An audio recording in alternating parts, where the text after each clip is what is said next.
Well, so you're moving from point A to point B in your little circumscribed world. You've made everything invisible, and as long as that works, then your theory's good enough. It's accurate enough, it's true enough, you're in your little paradise. But if something comes up and objects, well, that's where your character is tested fundamentally. That's the character test. It's like, what do you do with messages of error? And that's a tricky issue. Okay, so here's a solution to that. Here's what not to do. I am a bad person. I got to see myself. I'm a bad person. I might as well just go jump off the bridge. It's like, no, that's not good, because what that means is that every time you try to learn something, you're going to make a mistake, because what do you know? So you're going to make mistakes. And if the rule is every time you make a mistake, you're going to go jump off the bridge, then that's not a useful problem-solving strategy. And so when you make a mistake, you don't get to beat yourself to death with a club. It's a bad strategy, and you'll have your internal tyrant in there who's perfectly happy about doing that. That's the, overactive superego that Freud talked about. Maybe it came to you via a parent who was too authoritarian, or a grandparent, or maybe it's just you because you're disagreeable and neurotic, and so you'll take or hyper-conscientious, you'll take yourself apart. Well, you've got a problem. Something has objected to you. Then the question is, well, what does that mean? Well, maybe you're not looking at the world right. Maybe your goals are wrong, maybe you're not acting properly. It's okay. So the question that arises when an obstacle emerges is, which part of this structure needs attention? And the first answer can't be all of it, which is why when you're arguing with someone in an intimate relationship and you're angry at them and you want to win, which is a big mistake, you want to win, you say, well, this is what you're like. Here's another 10 examples of how you've done that in the past, and I can enumerate more of them if you'd like. And so that's actually what you're like, and I've tried fixing you and it didn't work, and so it looks like you're going to be like that up into the future. And you're basically saying to them, well, you're a bad person, and the only thing they can do is either collapse or punch you. And punching you is actually better than collapsing. You know what I mean? It's such a counterproductive way of arguing. You don't leave the person any out. And so maybe, well, they're civilized, so it doesn't get physical. Well, maybe that's good and maybe it isn't, but then they end up either really not happy with you in a way that they will manifest the first possible opportunity they get, or they have to go off in the corner and cringe. It's like, great, you won. It's like now your partner's either hates you or is cringing. It's great. That's a real good victory, man.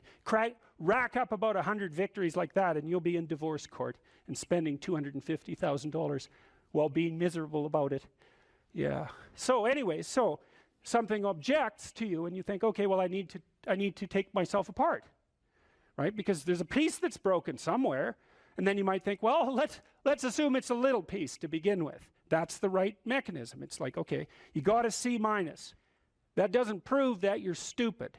Now, it implies that you might be stupid, but it doesn't, right, really, it does, and that's why you don't want to look at it. Maybe it implies that you're lazy, or implies that you're ignorant, or like it implies all sorts of terrible. Might imply that you're a bad person even.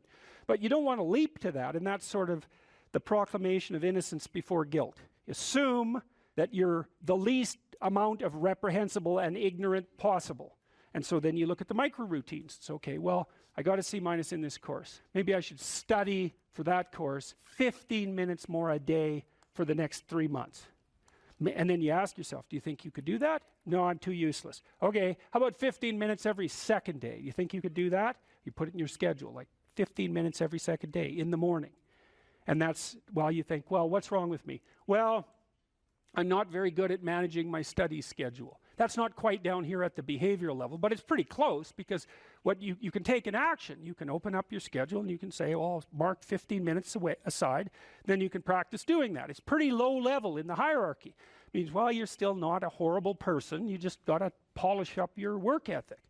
And so what you want to do is it's like the old adage, you got to stand up for yourself, but you don't want to make unnecessary enemies. That's a really good thing to know. It's like, shut the hell up most of the time, but now and then you don't shut up because it's time to say something. You don't want to make unnecessary enemies, though. Well, you don't want to take yourself apart any more than is absolutely necessary. Start little, and you do that with people around you too. Like if you have a child, and the child does something that isn't right, then you think, okay, minimal necessary intervention. What can we do to decrease the probability that that's going to occur in the future? So that's a good thing to know with children. It's also a good thing to know with your partners. You're having an argument with them. It's like, okay, what the hell do you want? What's the minimum thing you can request from them that would satisfy you? And the evil part of your soul is going to be, I want them cringing in a corner. It's like, yeah, get that stuff under control, man. See if you can figure out what that person could offer you that would be minimal that you would accept. And then tell them that. It's like, here's the words I would like you to say in the apology I would like you to formulate, assuming that you think you did something wrong. We have to argue about that because maybe you didn't. But if you did, I want to specify it precisely and narrowly, and I want to give you an escape route. And you know, you might only be able to do it badly because you're still mad. So you apologize half-heartedly. It's like you get a pat on the head for that. Good. Next time it'll be 51%, not half-heartedly, right? So it's careful training.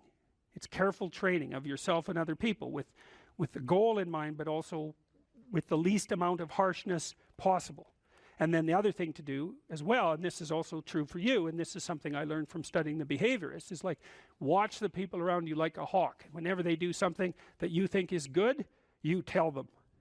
That's wisdom, man. You'll get so far with that you cannot bloody well believe it, because most people, you know, they're afraid of any number of things, but one of the things they're really afraid of is that now and then they'll creep out of their cynical shell and try to do something good. You know, it's like they're popping out this thing that's unbelievably vulnerable. They'll try to do something good and creep right back into their persona, and they'll look around, see if anyone noticed. And sometimes they'll get punished for it, and then, well, then they won't do it again, so don't do that. But then, now and then you think, hey, I saw you do this. That was actually pretty good. And they think, oh, wow, someone noticed. You know, it's like, wow. And then they'll think, yeah, I could do that again. And if you want to live with someone for a long period of time, I would say every time they do something that you would like them to do more of, number one, notice. Number two, tell them, right? Because I know you don't want to, because you really want to dominate them, and you don't want them thriving, because then they'd be competition to you, and you wouldn't be able to go complain to your mother about what a miserable partner you have, and you know how delightful that is. So you have to forego all that pleasure if you actually helped your person develop. So you got to get over all that. It's really annoying. So, you know, you've got this person pegged as, yeah, you're stuck with them, and, you know, maybe it's the best you can do, but you got one eye open. And then every time they do something good, you don't want to notice, because if that elevated them a little bit, you wouldn't be able to feel so resentful and miserable and keep your eye open for the next possible affair. And that is what people are like. That is what people are like, and that's what you're like too. That's what people are like. So you got to decide if that's what you want, or you want to help the person that you're with grow, you know. Now, it's dangerous because they might outshine you. Well, good. Then you have someone to compare yourself to. That'd be a good deal. It's really rough with kids, you know, because parents will stop their children from succeeding beyond them. They get jealous. And then they'll put them down. And then they have kids that do not like them. And they'll pay for it.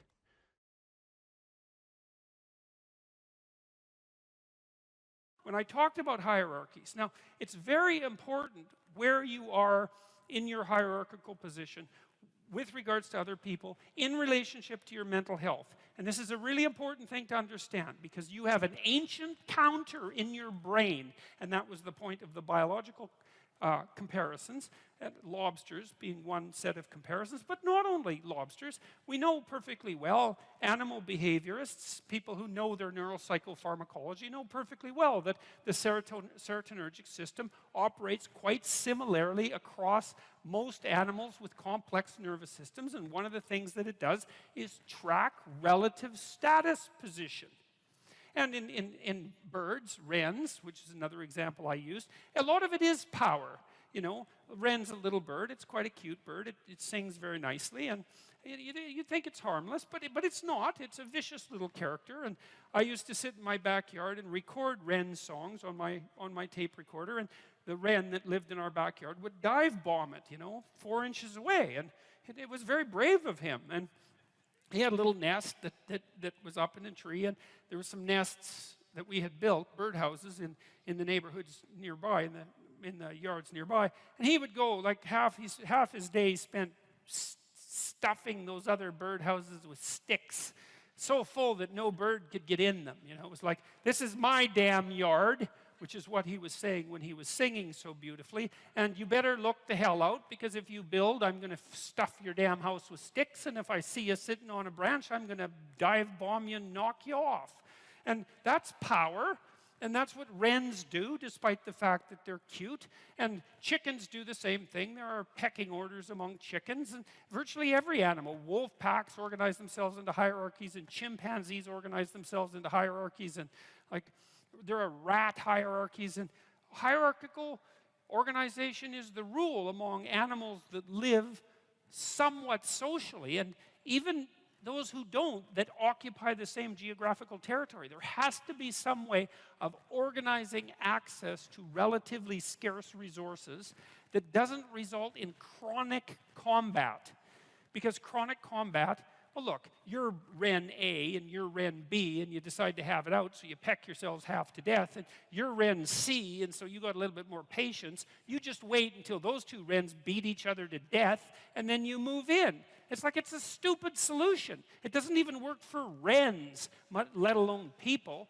And so, you know, the wrens announce their prowess, and they do that with the quality of their song and their displays, and they indicate to one another who shouldn't be messed with, and then there's a minimum of combat. And you could make a pretty good case that that's power, But like, it's not like wrens get together and build like wren apartment houses and then go out on collective worm hunt insects, I guess, collective insect hunting expeditions and bring them all back and distribute them, and, or make insect farms so that there's more insects for all the wrens. They haven't got that far, you know. They're competing in a zero-sum game. And that isn't what human beings do. We figured out how to not have zero-sum games a very, very long time ago. And it turns out that if the game you're playing isn't zero-sum, right, which means that there's only a finite number of resources and everybody has to fight to the death for them, and some are going to get the lion's share and others are going to starve. If you're not playing a zero-sum game, then you can learn to cooperate and compete in an intelligent and civilized manner, and all of a sudden, there's more than enough for everyone. Now, still, some people are going to have more than others, you know, but there's nothing. How are you going to stop that? And do you want to? Like, do you want to only know what, do you want to only be allowed to know what everyone else knows? You don't get to know anything that anyone else knows, because it's got to be equal. You want everyone to be exactly the same amount of attractive. You know, and if you averaged attractiveness overall and you only allowed each person to be as attractive as the average person, there'd be not much attractiveness left in the world. And it seems to me that that would be quite the loss, you know. And strength, you're not allowed to have any additional strength or ambition or talent or let's say athletic ability. It's like, or artistic ability. I mean, aren't we kind of happy that there's massive inequality in the distribution of talent? I know it's harsh and hard, but you can't expect everybody to have every talent that there is, and it would be a hell of a sacrifice if no one got to have any talent, because it wouldn't be fair. And so I don't get the whole equality of outcome thing. It isn't going to work. There aren't that many geniuses, you know? We want to exploit the geniuses and get them to work for us. And if the price is that somebody has more than you do of something, well, suck it up, for Christ's sake. Well, Jesus, seriously, man. It's like, look, how much more do you have than most people have? You know, you need to make $30,000 a year to be in the top 1% of the socioeconomic distribution worldwide. You know, you always hear about the 1%. Right, the evil 1%. And they churn, by the way, because it's not the same people all the time. It's like all of you here are in the evil 1%, and you think, well, that's not very fair, because I was really only talking about within my country. Well, that's convenient for you, you know. It makes it really, really convenient argument for you. It's like, well, all those other people, those foreigners, they don't count. If they're poor, who the hell cares? It's the Australians that matter. You know, and so, no, that's a non-starter. You know, and by historical standards, you're doing a hell of a lot better than the top 1%, I can tell you that. I read a nice article by a coalition called Human Progress the other day, and they were comparing the typical middle-class person who lives now with Rockefellers in the 1919s and say, well, would you rather be a middle-class person now or Nelson Rockefeller in 1919? And the answer seemed pretty damn clear that, well, you know, if you were Nelson Rockefeller, then you would have been richer than anyone else. And there's something to be said for that status, right? Because people do like to have more than others. I don't know if it's a good thing or not, but it is one of the things that we like. And so you'd have that. You'd be richer than everyone else. But there'd be all sorts of things that you have that now that Nelson Rockefeller wouldn't have had a hope of purchasing, like the antibiotics that he would have needed to stop his son from dying, for example, you know, just as a start. And so I think this complaint about inequality, look, no one likes inequality exactly. You walk down the street, this is why I always get a kick out of people who protest, I'm against poverty. It's like, really? You're against poverty, and you think that's a unique enough attribute so that it was worth your time to make a sign that said that you were against poverty and show other people. It's like, I've never met anyone that was for poverty.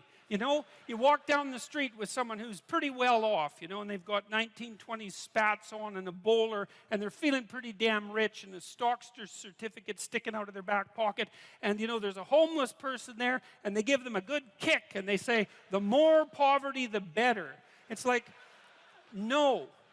You know, when people walk down the street and you see homeless people, and they're often, homelessness is a complex problem. Like you think, well, homeless people are poor. It's like, yeah, man. That's like one problem they have out of 50.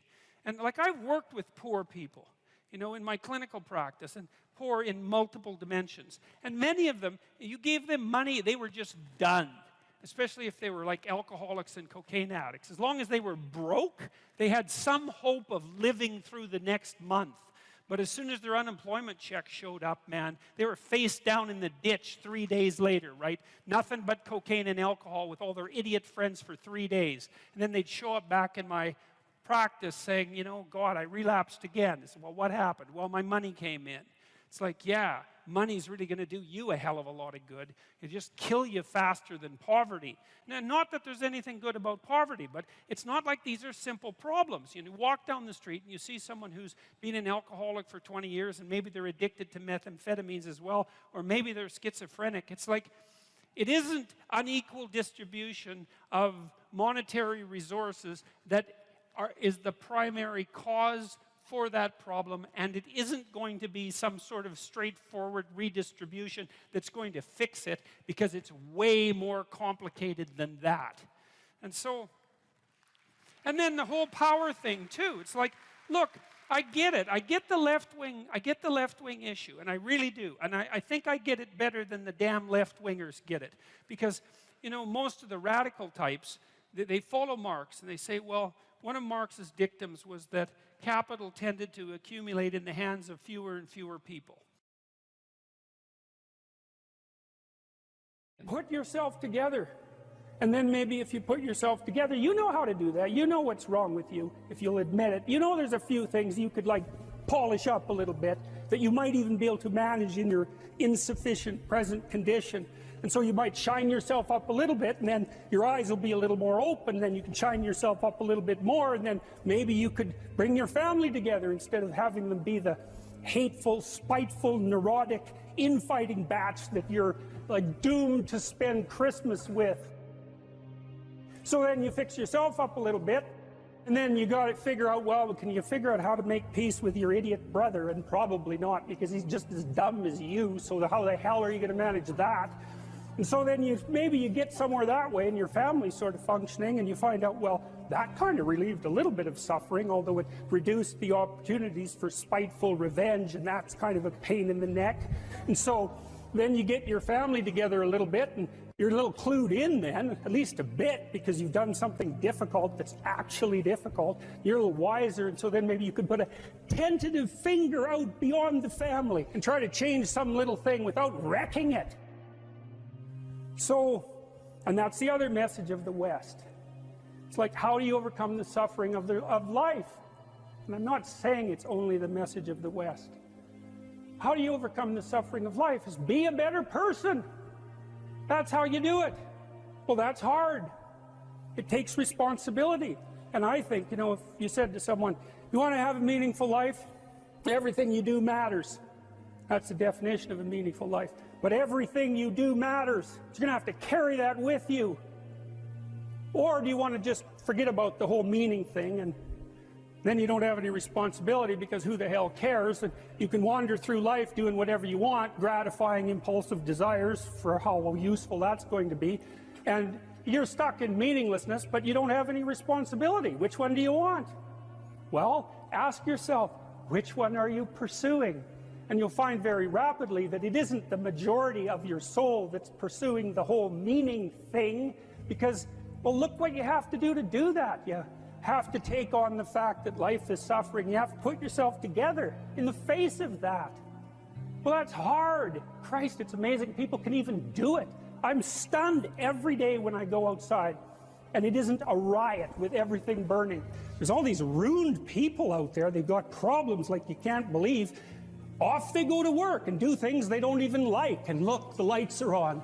It's a miracle, and we're so ungrateful. College students, the postmodern types, they're so ungrateful. You know, they don't know that they're surrounded by just a bloody miracle. It's a miracle that all this stuff works, that all you crazy chimpanzees that don't know each other can sit in the same room for 2 hours sweltering away without tearing each other apart, because that's what chimps do. Anyways, so I got to the bottom of some things, at least as far as I can tell, so I told you what the bottom is, and then I got this idea about what you might do about it, which isn't my idea. It's an old idea. It's far older than Christianity. It's old. It's the oldest story of mankind.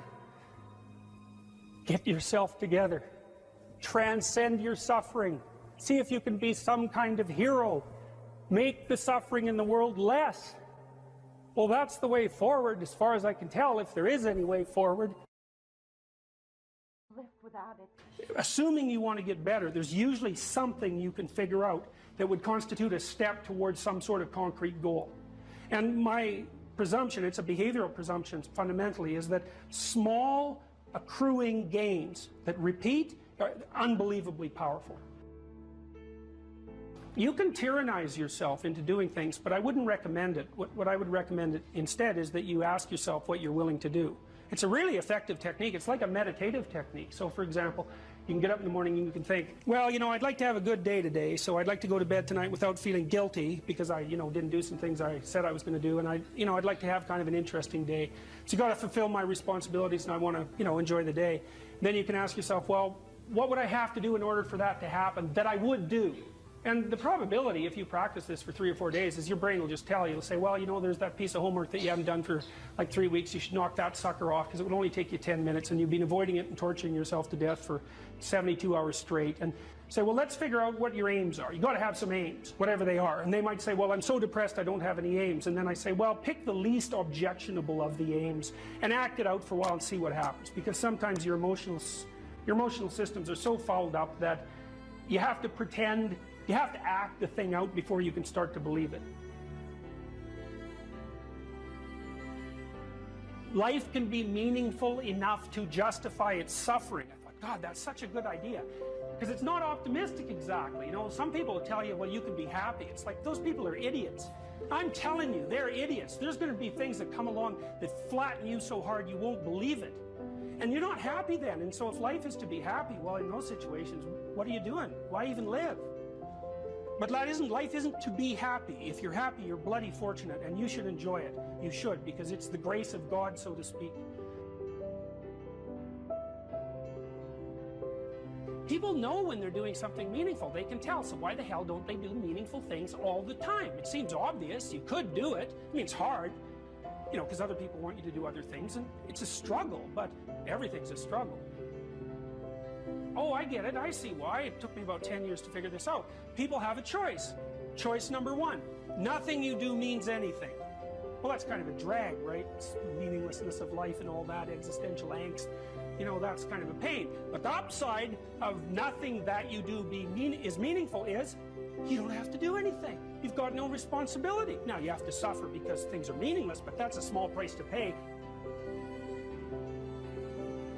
The alternative is everything you do matters. Really. If you make a mistake, it's a real mistake. If you betray someone, you tilt the world a little more sharply towards evil rather than good. It matters what you do. Well, if you buy that, then you can have a meaningful life.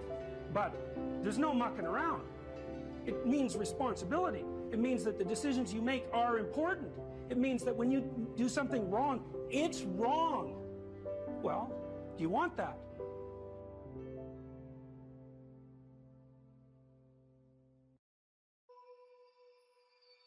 We should make a very clear distinction here that often when people are embittered and resentful and feel like they're victims, it's because really awful things have happened to them. Now, not always, but often.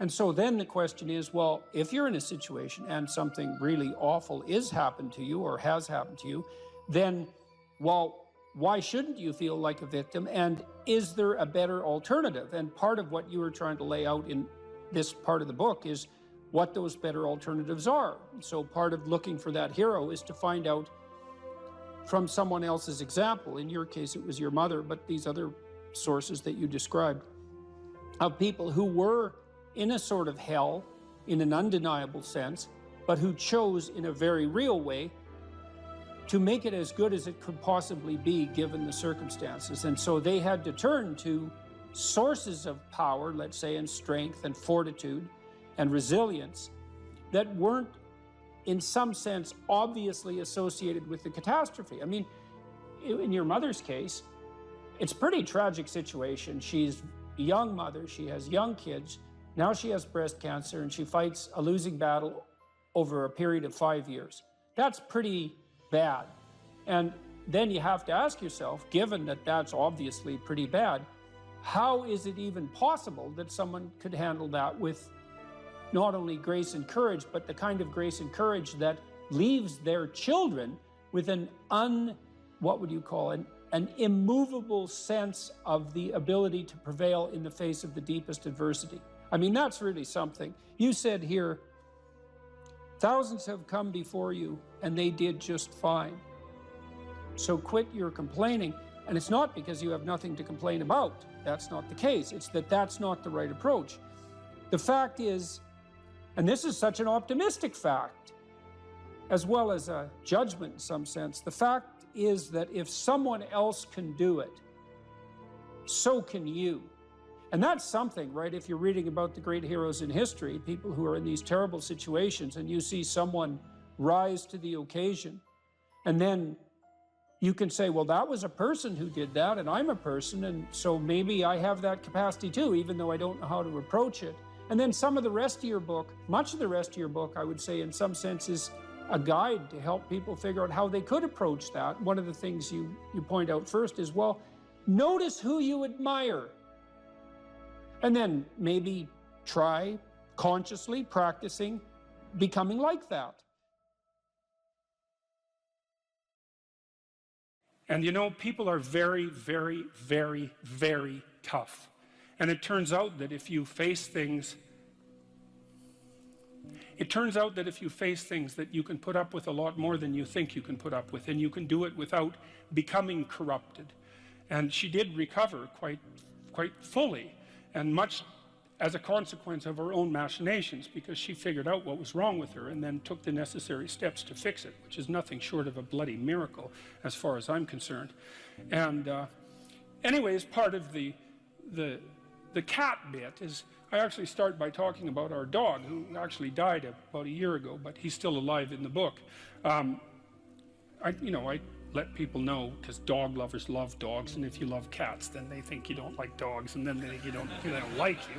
So I also point out at the beginning of the chapter that, if you want to pet a dog on the street, that's okay too, so you don't have to get up in arms about it. But the idea is that, you have to be alert when you're suffering. You have to be alert to the beauty in life. the unexpected beauty in life. And that's kind of what I was trying to get across with the idea of the cat. There's this cat that lives across the street from us called Ginger, and Ginger's a Siamese cat. And cats really aren't domesticated, technically speaking. They're still wild animals, but they kind of like people.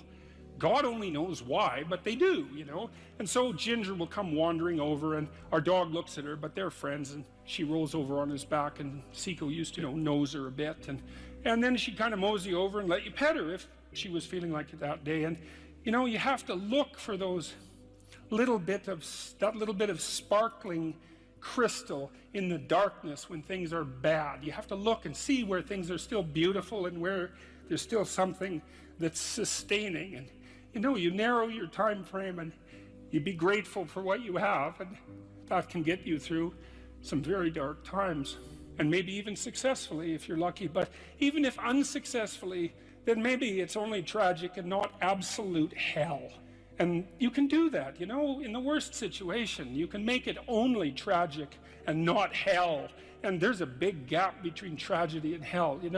There's nothing worse at a deathbed than to see the people there fighting. The death is bad enough, but you can take that, as terrible as it is, and make it into something that's absolutely unbearable. And maybe, I think, and this is sort of what I closed the book with, this idea is that if we didn't all attempt to make terrible things even worse than they are, then maybe we could tolerate the terrible things that we have to put up with in order to exist, and maybe we could make the world into a better place, and it's what we should be doing and what we could be doing, because we don't have anything better to do. And that's what the book is about, and that's the end of 12 Rules for Life. The internal problem is, how do you deal with tragedy and malevolence? And you can say, well, I'm not prepared. It's like, yeah, fair enough. Unsurprising, especially if you were overprotected as a child. It's not a good idea to overprotect your kids, because the snakes are going to come into the garden no matter what you do. And so then you, instead of trying to keep the damn snakes away, what you do is you arm your child with something that can help them chop them into pieces and make the world out of them.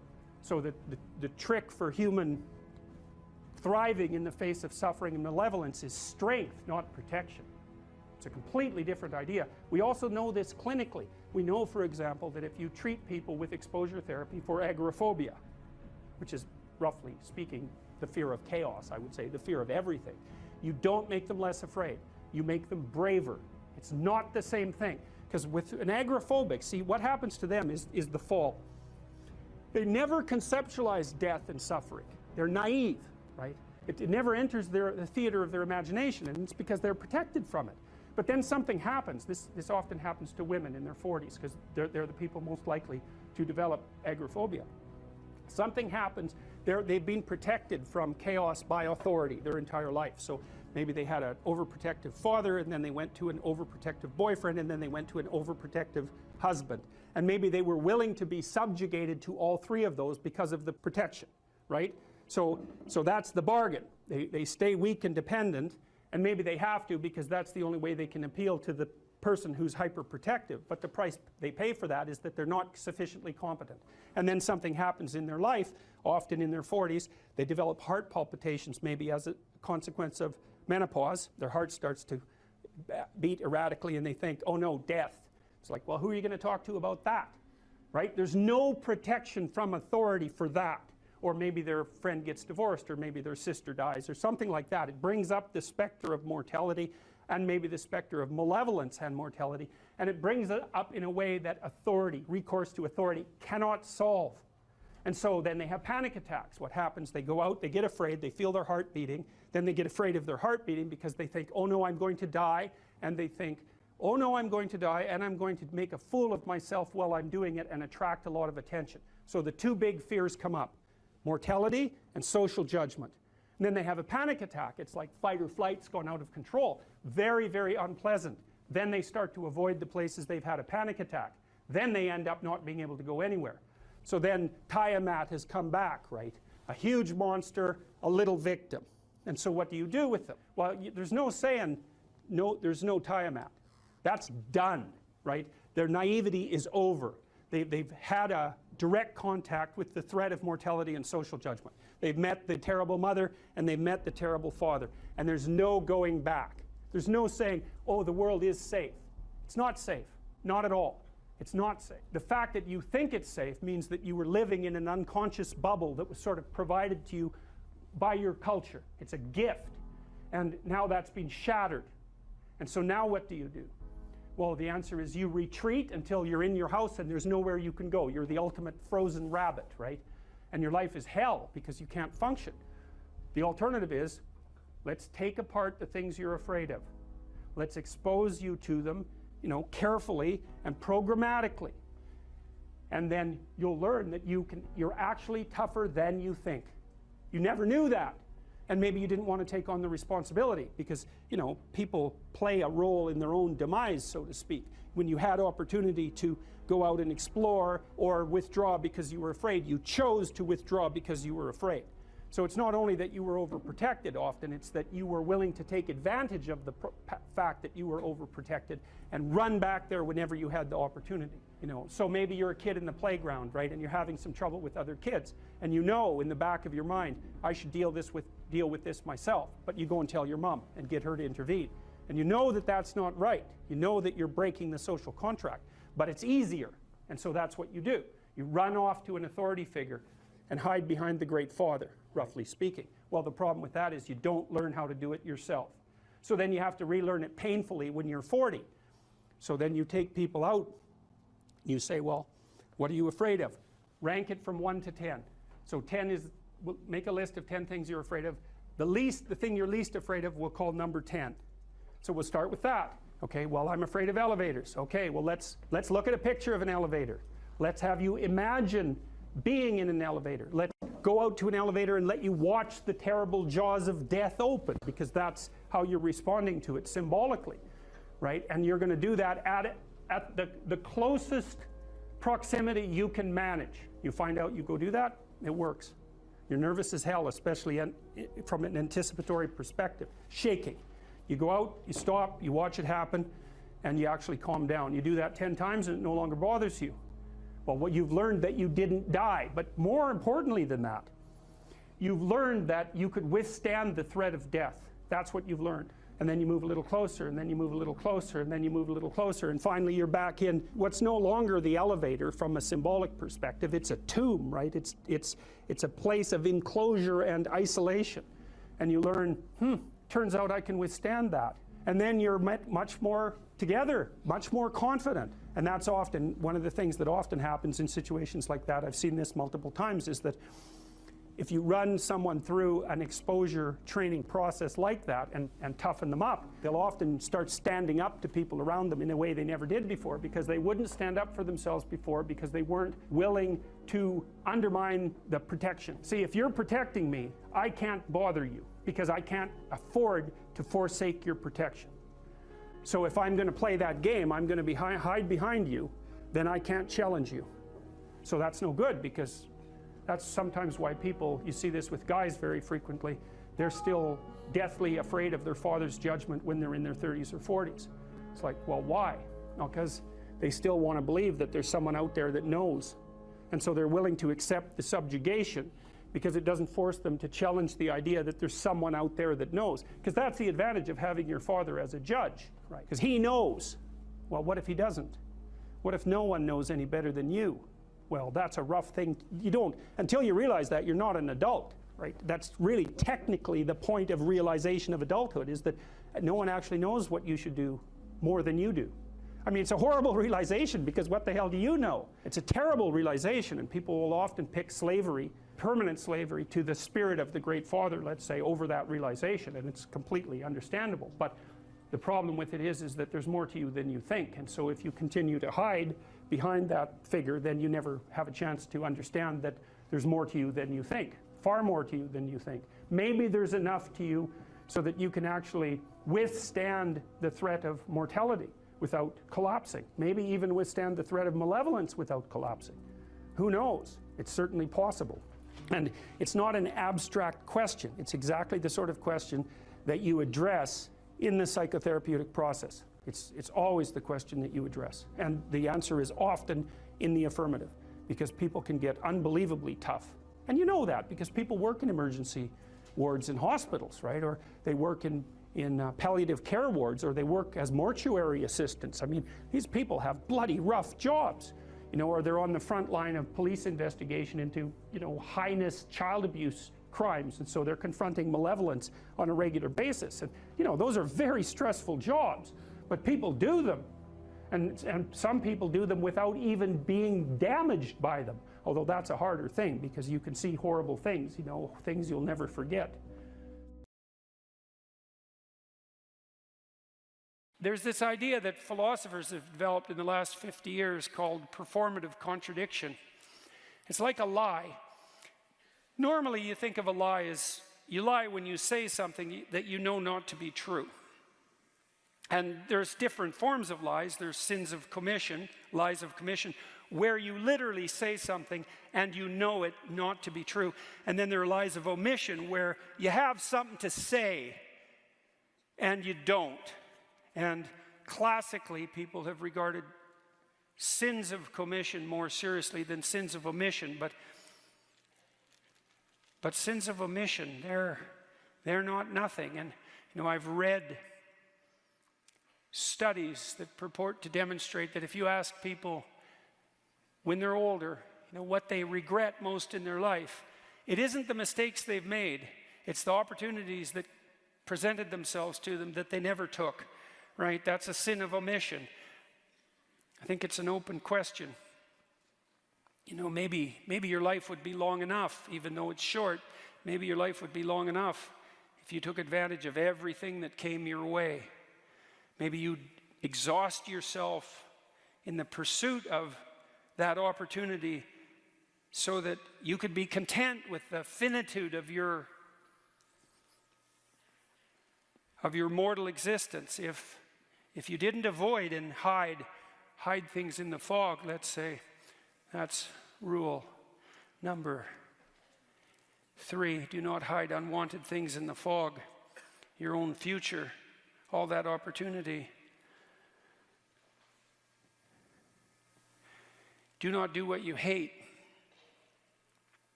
You go to work and you hate it, right? You're forced to do things that you don't want to do, that grate against, not your lack of discipline, right? We have to get that straight, not your immaturity. You have to, if you're resentful, you got to ask yourself, you know, are you just immature or are you being tyrannized? No, those are the questions. And the probability that you're immature is very high if you're resentful, but it's also, well, it's the case for everyone, right? It's like, have you fully grown up? It's highly improbable. And well, you know people, you know what they're like, you know yourself, that you're still 13 in some ways. And I could see this in my clinical clients often. It was so interesting watching them talk, because especially if they had been hurt at some point in their life, they would literally, I could see them transform right before my eyes. I saw one woman once who talked to me about a very traumatic experience she had. Her mother put her in a grocery cart, and it was on a hill. And she rolled down the hill in the bloody grocery cart, and it spilled her out. And she ended up in a hospital and under the care of a pretty damn psychopathic nurse. And it really tilted her towards paranoia for the rest of her life, right? She was so shocked, first of all, that she got hurt, and second of all, that when she went for help, she encountered someone malevolent who actually, what would you say, fed on her pain. She never recovered from that. And then when she was telling me the story, she was like a 55-year-old woman. She was 5. Like everything about her just shifted, like her tone of voice, the set of her face, the voice she used. You could just see that part of her had come to one crash and halt in the out-of-control shopping cart that hit the pavement hard when she was 5 years old. And this hate.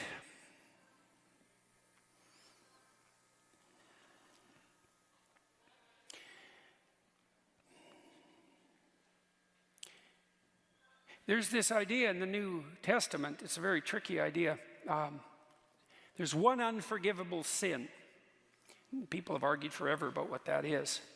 Because the idea, that one of the ideas our culture is based on, is that if you've made mistakes in your life, but you admit to them, so that's to confess, let's say, and then you repent, which is to figure out what the hell you did wrong and decide to do better in the future. And that can be very hard if you did something really wrong, so it's not like it's an easy thing to do. It's difficult in proportion to the magnitude of your failure to aim, let's say. But that if you do that properly, no matter how far you've strayed, that you can be set back on the proper path, right? That you can be forgiven and that you can then move ahead. And we better hope that's true, because there isn't anybody anywhere who hasn't done many things that were pretty damn dark. And if it was all only the case that we were done when we made a mistake, then, you know, the jig's up for the rest, for everyone. And so you need justice, because you can't get away with everything or even anything perhaps, but you need mercy too. And mercy is, well, the same. You apply that to your children as well. You know, they make a mistake or multiple mistakes, and perhaps even more so when they're teenagers. And the basic rule is still, you know, try to do better and you're still welcome, fundamentally. And that's a good rule. That's a really good rule. What would interfere with that process of redemption, let's say, and maybe that's your decision not to abide by the dictates of your own conscience. So you tell yourself, I shouldn't be doing this, whatever it happens to be. Maybe you don't find your job meaningful, and not that that's a simple problem. Or maybe you're really called upon to do things at work or in your family life, or just to save your good name, that really do disturb you, and yet you do them anyway. And then you practice doing that. You make that into a habit, and everything you practice, that becomes you. This is true neurologically. If you repeat something over and over, if you practice it, you build the biological structures that make you an expert at that. And so if you're practicing violating your own conscience with a performative contradiction, this other form of lie, this willingness to act out things that run contrary to your own sense of morality, right? So you act out a lie, well, then you become the embodiment of a lie. And, well, there's endless metaphorical speculation about the spirit of the lie, right? I mean, that's one of the characterizations of the great adversary of mankind, you know, it's the prince of lies. And you allow that to take up its residence within you because you're rationalizing doing what you hate, then you do that at your own peril. And if you get really good at that, maybe there's no way back. The danger of being an actor, you know, is that you become the actor and then you lose you, obviously. You replace you with that falsehood, and that will make you bitter, to lose you in the service of a falsehood. And then, you know, once you're bitter, then you're vengeful. And once you're vengeful, then you're, what's next? Fratricidal. That's Cain, by the way. And once you're fratricidal, the next step is homicidal. And the step past that is genocidal. And, you know, you can walk down all those steps, and people have lots of times. And every one of us has something in us of all of that. That's for sure. And you don't want to practice that. What could you do to improve yourself? Well, let's step one step backwards. The first question might be, why should you even bother improving yourself? And I think the answer to that is something like, so you don't suffer any more stupidly than you have to. Accept responsibility for the catastrophe of your life. And that way you transcend it. And there's an unbelievably hopeful message in there. And the message is, you're actually strong enough to do that. You just don't know it. And you won't find out till you do it. You can't find out till you do it. But if you did it, you'd find out that it was true. Bargain with the future. Wow, that's just, what an idea that is. You know, it's so unlikely. It's a massive risk. It's the ultimate in risks, right? You have to be willing to lose your life in order to find it. What you're willing to forego today's pleasure for tomorrow's advantage. And that's what sacrifice is. And I would say start where you can start. You know, if something announces itself to you as in need of repair, that you could repair, then hey, fix it. You fix 100 things like that, your life will be a lot different. If I wanted to spend 10 minutes making this room better, what would I have to do? And you have to ask yourself that, right? It's not a command, it's like a genuine question.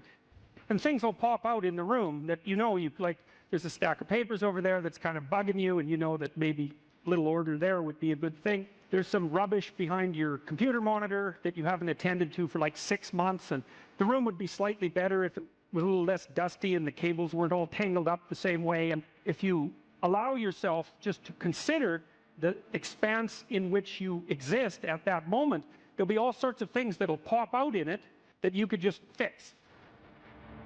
So life is brutal, and what you have to set against that is possibility. So I would say if you're 16 and your life isn't so happy, it's like look around and see if there are opportunities that people are granting you, even imperfect opportunities, because they're going to be imperfect, that you could exploit in the proper way and learn and grow. But the fundamental lesson, the more fundamental lesson that's underneath that is don't let what you are stop you from being what you could be. So imagine that there's you and there's the potential inside you, whatever that is. You know? And potential is an interesting idea because it represents something that isn't yet real, yet we act like it's real. And that potential is partly what you could be if you interacted with the world in a manner that would gain you the most information. You take yourself and put yourself in a new environment. New genes turn on in your nervous system. They encode for new proteins. And so you're full of biological potential that won't be realized unless you move yourself around in the world into different challenging circumstances, and that'll turn on different circuits. Now, I often tell people too, fix the things you repeat every day, because people tend to think of those as trivial. You get up, you brush your teeth, you have your breakfast, you know, you have your routines that you go through every day. Well, those probably constitute 50% of your life. And people think, well, they're mundane, I don't need to pay attention to them. It's like, no, that's exactly wrong. The things you do every day, those are the most important things you do. Hands down. All you have to do is do the arithmetic. You figure it out right away. So 100 adjustments to your broader domain of being, and there's a lot less rubbish around and a lot fewer traps for you to step into. Once you've got your mind and your emotions together, and once you're acting that out, then you can extend what you're willing to consider yourself and start fixing up the things that are part of your broader extent. While you're experiencing things announce themselves as in need of repair, doesn't mean that it's you right then and there that should repair them. You have to have some humility. You don't walk up to a helicopter that isn't working and just start tinkering away with it. You have to stay within your domain of competence. But most of the time, if people look at their lives, it's a very interesting thing to do. I like the idea of the room, because you can do that at the drop of a hat. You know, go back to where you live and sit down and think, okay, I'm going to make this place better for half an hour. What should I do? You have to ask, and things will just pop up like mad. And it's partly because your mind is a very strange thing. As soon as you give it a name, a genuine aim, it'll reconfigure the world in keeping with that aim. That's actually how you see to begin with. And so if you set it a task, especially, you have to be genuine about it, which is why you have to bring your thoughts and emotions together, and then you have to get them in your body so you're acting consistently. You have to be genuine about the aim, but once you aim, the world will reconfigure itself around that aim, which is very strange. And it's technically true. And so I think that you can, in fact, decide to take on the load that's optimally meaningful if you want, and then you get to have your cake and eat it too. You're on the pathway to continual incremental improvement. You only have to burn off a feather at a time instead of having the whole bloody thing burst into flames. It's a constant source of renewal. And there's an idea that to be renewed, you have to drink the water of life. That's an old mythological idea. Chaos is water. Water is chaos. Water is what washes away too much order. And to stay continually refreshed by the water of life is to take on exactly the right amount of chaos to make sure that your garden is properly nourished. And I think meaning is actually the marker of that. You don't choose your interests, they choose you. And that's really worth thinking about too, man, because, you know, it's really hard to get interested in something you're not interested in, even if you know there's a good reason for it. You know, you're studying for an exam, you find the material boring, anything will be more interesting than the study. Even though you know that that's what you need to do, you can't voluntarily grab yourself by the scruff of the neck, let's say, and shake yourself and say, sit down and concentrate. Your mind will just go everywhere. But then if you're interested in something, and even if it's something you shouldn't be interested in, because that happens all the time, then it's like you're a laser focused, man. You can pay attention forever. You can work until you're exhausted. You won't even notice it, and you remember everything. It's like, okay, if you can't control your interest, what does? Your interest was being manipulated behind the scenes by unseen forces that were associated with your characterological development across time. That was the manifestation of the self. So the self is this, the potential you, let's say. And the way it operates in the present is by gripping your interest and directing it somewhere. And that's part of the instinct of self-realization. It's a mind-boggling idea, man. Really is. The potential that you are has to manifest itself somehow in the here and now. It has to. And what better way than by directing your attention? You know, it's like, it seems like this might be useful for you. Maybe you get attracted to this person. Maybe you admire this person. That happens with kids a lot. They'll admire someone and then copy them. And you can see that that's obviously part of their developmental progression, right? It's a form of hero worship, but kids are very imitative and they hero worship at the drop of a hat. And so they're entranced by the next stage of development. And if they see someone who embodies that, especially if it's in the zone of proximal development, it's something they could achieve, stretching a bit. They find someone who embodies that next stage of development, and then they start to imitate them and act like them. Well, adults are no different. We're no different. We do it at a perhaps more abstract and sophisticated level.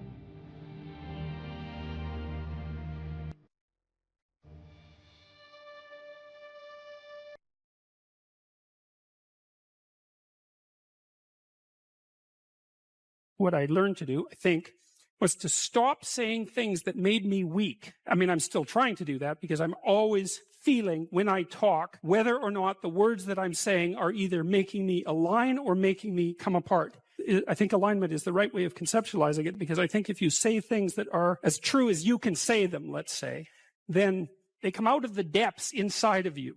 Because we don't know where thoughts come from. We don't know how far down into your substructure the thoughts emerge. We don't know what processes of physiological alignment are necessary for you to speak from the core of your being. We don't understand any of that. We don't even conceptualize that, but I believe that you can feel that. I decided that I would start practicing not saying things that would make me weak.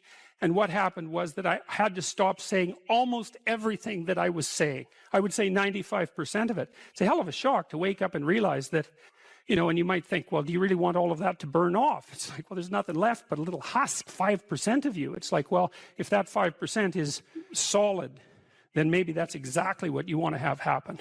The issue is there are times in your life where you know that the thing that you're saying is not true. It's a deception. It's a lie of some sort, and you're using it to manipulate yourself or another person or the world. And you're also possessed, fully possessed of the idea that you can get away with it. Most people have problems in living. They don't have psychological problems. Very frequently what I'm doing as a therapist is helping people have a life that would work. You know, and you can parameterize that. It's like, what do you need? How about some friends? That people kind of like that. How about an intimate relationship with someone that you can trust, that maybe has a future? That'd be good. How about a career that puts you in a dominance hierarchy somewhere, so at least you've got some possibility of rising, some possibility of stabilizing yourself, and a schedule and a routine, because no one can live without a routine. You just forget that. If you guys don't have a routine, I would recommend, like, you get one going, because you cannot be mentally healthy without a routine. You need to pick a time to get up. Whatever time you want, but pick one and stick to it, because otherwise you dysregulate your circadian rhythms and they regulate your mood. A schedule, that's a good thing, man. Your brain will thank you for it. It will stabilize your nervous system. with a bit of a plan, that's a good thing. Strategizing. Make a career plan. Figure out how to negotiate, because that's bloody important. Figure out how to say what you need. Figure out how to tell the truth to people. Figure out how to listen to your partner in particular, because if you listen to them, they will actually tell you what they want, and sometimes you can give it to them and maybe they'll return the favor, and if you practice that for like 15 years, well, then maybe you're constantly giving each other what you want. Well, hooray, that would be good.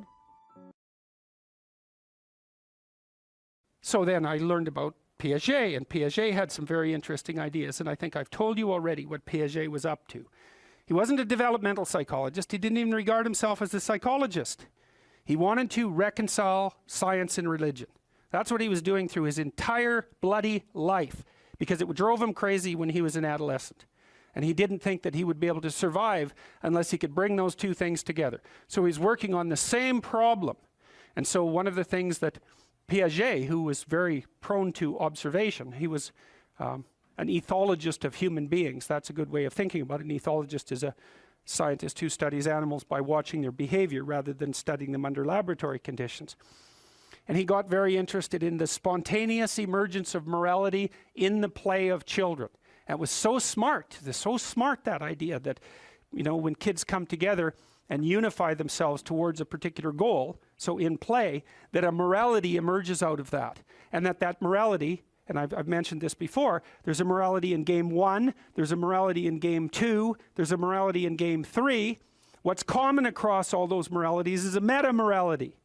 And so the meta-morality emerges from the particular moralities that are embedded in particular cooperative situations. We could say cooperative and competitive situations. You can expand that out biologically to some degree to the idea of the dominance hierarchy, right? Every social animal, and even many animals who aren't social, are embedded in a dominance hierarchy. The dominance hierarchy has a structure. We couldn't call it a dominance hierarchy. Dominance hierarchy A, B, C, D, E, thousands of them across thousands of years. You extract out from all of them what's central to all of them. That's the pyramid of value. What question do you need answered about the pyramid of value? What's at the top? Because that's the ideal. That's the eye at the top of the pyramid, or the golden Buddha in the lotus. It's the same thing. It's the same thing as the crucifix, paradoxically enough. And that has to do with something like the voluntary acceptance and therefore transcendence of suffering. It's something like that. These are not arbitrary ideas. They're deeply, that's my case anyways, they're deeply, deeply, deeply rooted in biology and culture. They're as deeply rooted in biology as the dominance hierarchy is rooted in biology. And we already know the answer to that. The dominance hierarchy has been around for 350 million years.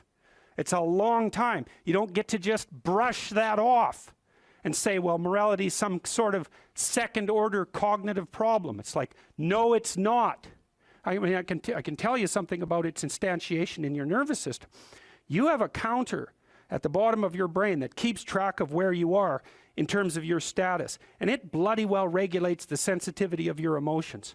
So if you're at the bottom of the hierarchy, barely clinging on to the world, everything overwhelms you. And that's because you're damn near dead. And so everything should overwhelm you. You've got no extra resources. Any more threat, you're sunk. So you become extremely sensitive to negative emotion, and maybe also impulsive, so that you grab while the grabbing's good. And if you're nearer the top in the dominance hierarchy and your counter tells you that, then your serotonin levels go up, you're less sensitive to negative emotion, you're less impulsive, you live longer, like everything works in your favor. Your immune system functions better, and you're oriented at least to some degree towards the medium and long-term future.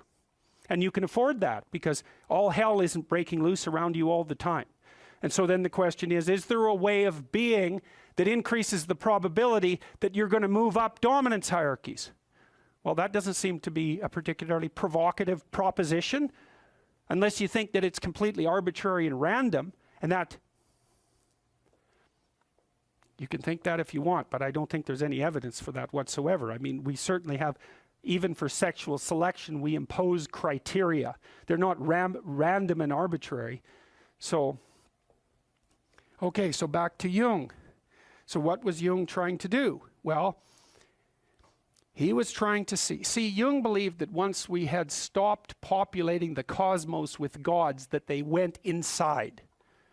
That's a good way of thinking. Well, think about it this way. You know, an archaic person looks at the sky and uses his imagination to populate the sky. What's the sky? Well, it's the constellations. It's the domain of the gods. Well, why? Well, because the gods are what are out there beyond your understanding. Well, that's what you see when you look up at the sky. So you populate the night sky with figures of your imagination. So the gods are the things that you broadcast out of your imagination and see spread over the world. It's like the contents of your unconscious are manifesting themselves when you encounter the unknown. It's exactly what it is. That's exactly how else could it be, right? You're projecting your fantasy onto what you don't understand. That's how you start to cope with what you don't understand. You populate the unknown with deities. Where did they come from? They came from your imagination. Well, what happens when you take them out of the world? Do they disappear? No. They just go back into your imagination. So that's where Jung dug down to find them. That's the same motif as rescuing your dead father or rescuing your father from the belly of the whale. It's the same idea, is that the corpses of the gods inhabit your imagination. So where do you go if you need to revivify them? You go into your imagination. And that's exactly what Jung did. And I mean, this is no secret. If you read Jung, he tells you that's what he did. He tells you that's why he did it. It's not an interpretation on my part. Well, so then the question is, what's down there? Is it just mess and catastrophe? Or is there something in it that's patterned? Well, Jung's proposition was that you rediscover the great archetypes that guide human being by investigating the structure of your imagination. When he thought about the imagination, in some sense, at least in part, as a manifestation of your biology. Well, yes. What else would it be?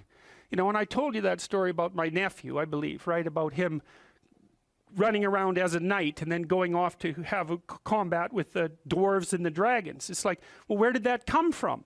Well, partly it came from his culture, right? Because he was a knight, and so obviously that's a cultural construct. But the thing is that his imagination it's this structure that's looking for things to fill itself with, just like your predisposition to language. You have a predisposition to language. What is that? We don't know. What does it do? It looks for things in the world to fill itself with, right? And if you first of all, when you start to learn how to speak, you babble every phoneme. Did you know that?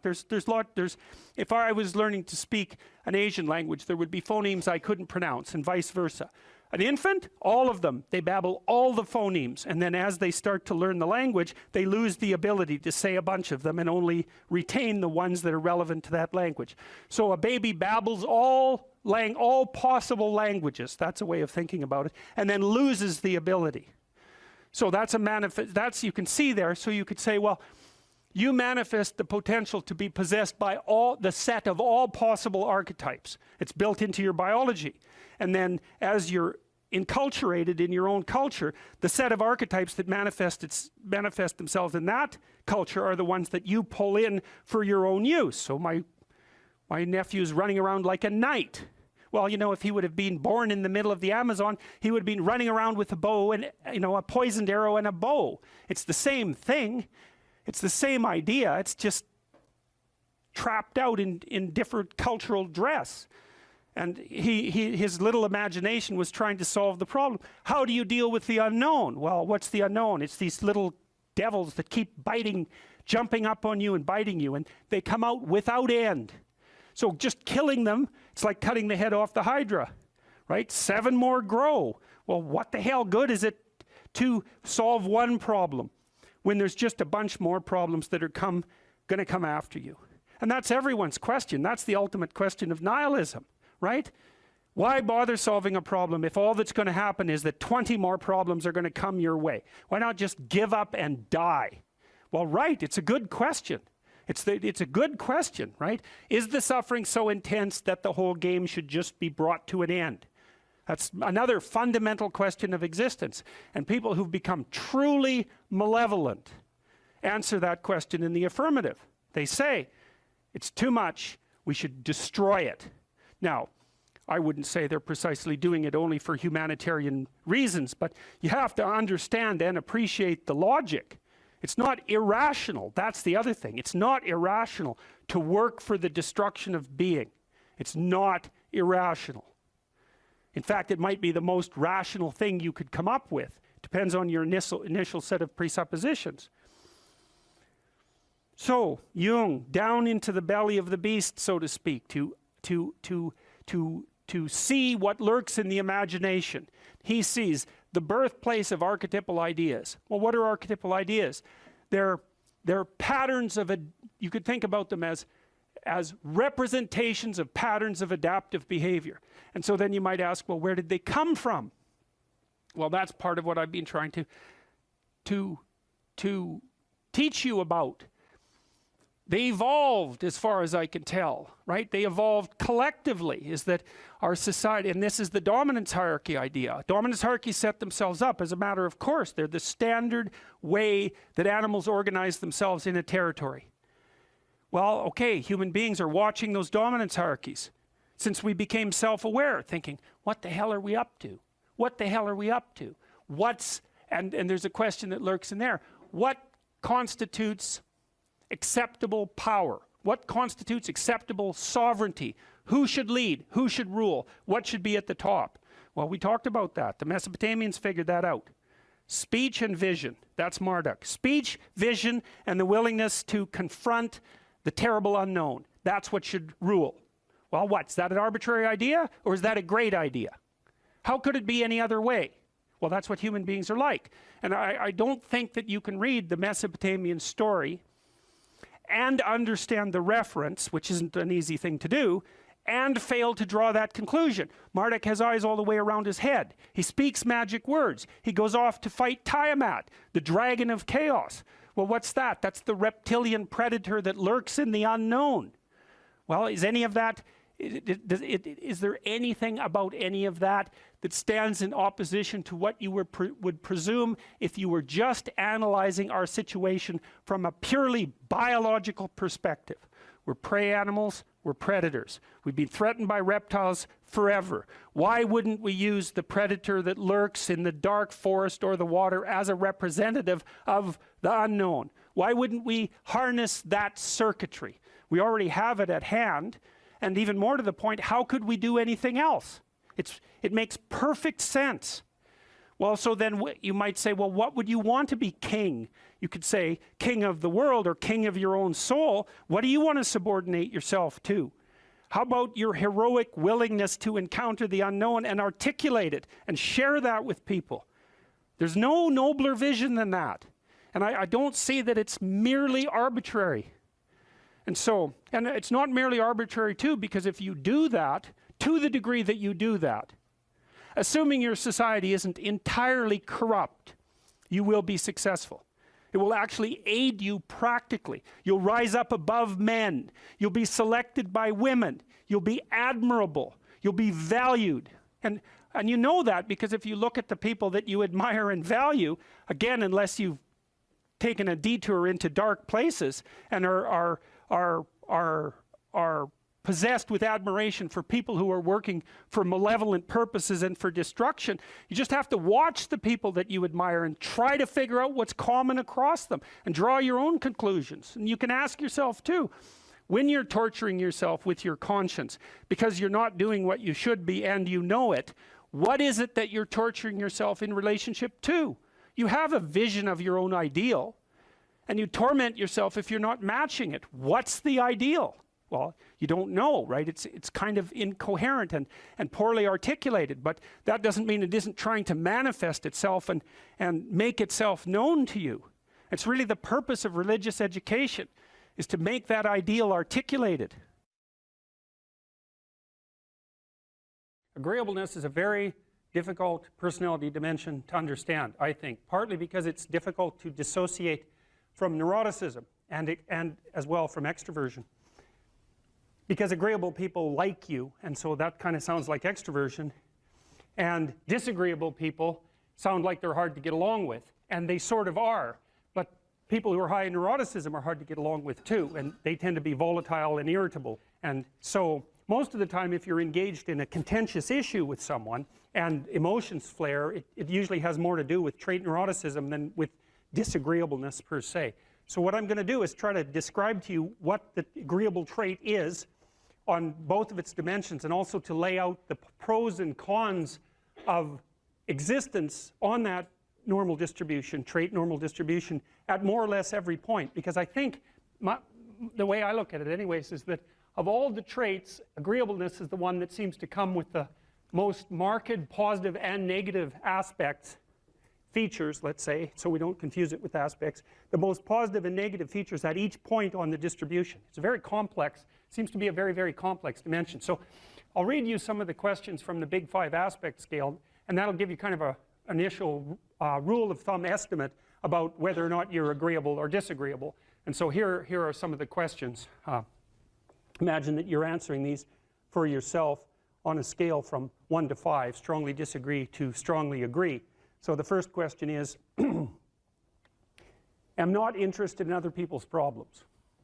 So if you are interested in other people's problems, that tilts you towards agreeableness, and I believe that's agreeableness is divided into compassion and politeness, which also sound like very positive things, right? Because everyone wants to be compassionate and everyone wants to be polite, and so you might say, well, is that a virtue? Are those virtues, with the other end being actually negative, to be not compassionate, not polite? It's certainly worded that way, and that's actually a mistake, because we know that these traits are normally distributed, roughly speaking, right?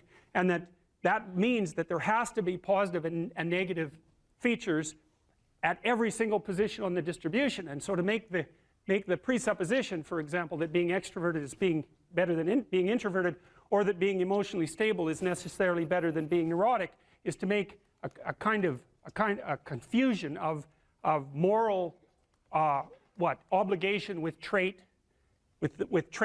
position. You have to assume that there's advantages and disadvantages all the way along, or the distribution wouldn't have set itself up that way, especially because these seem to be biologically instantiated traits. So anyways, if you're interested in other people's problems, they like to unburden themselves to you, you care about it. That's a mark of compassion. If you're more or less indifferent to other people's stupid problems and you wish they just get on with it, then you're less compassionate, you're harsher and more well, at the extreme, more callous. Let's see. Respect authority. That's politeness. That's part of agreeableness. Rarely, let's see.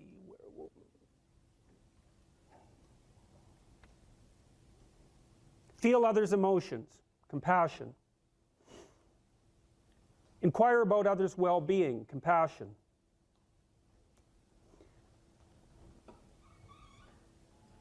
Can't be bothered with others' needs.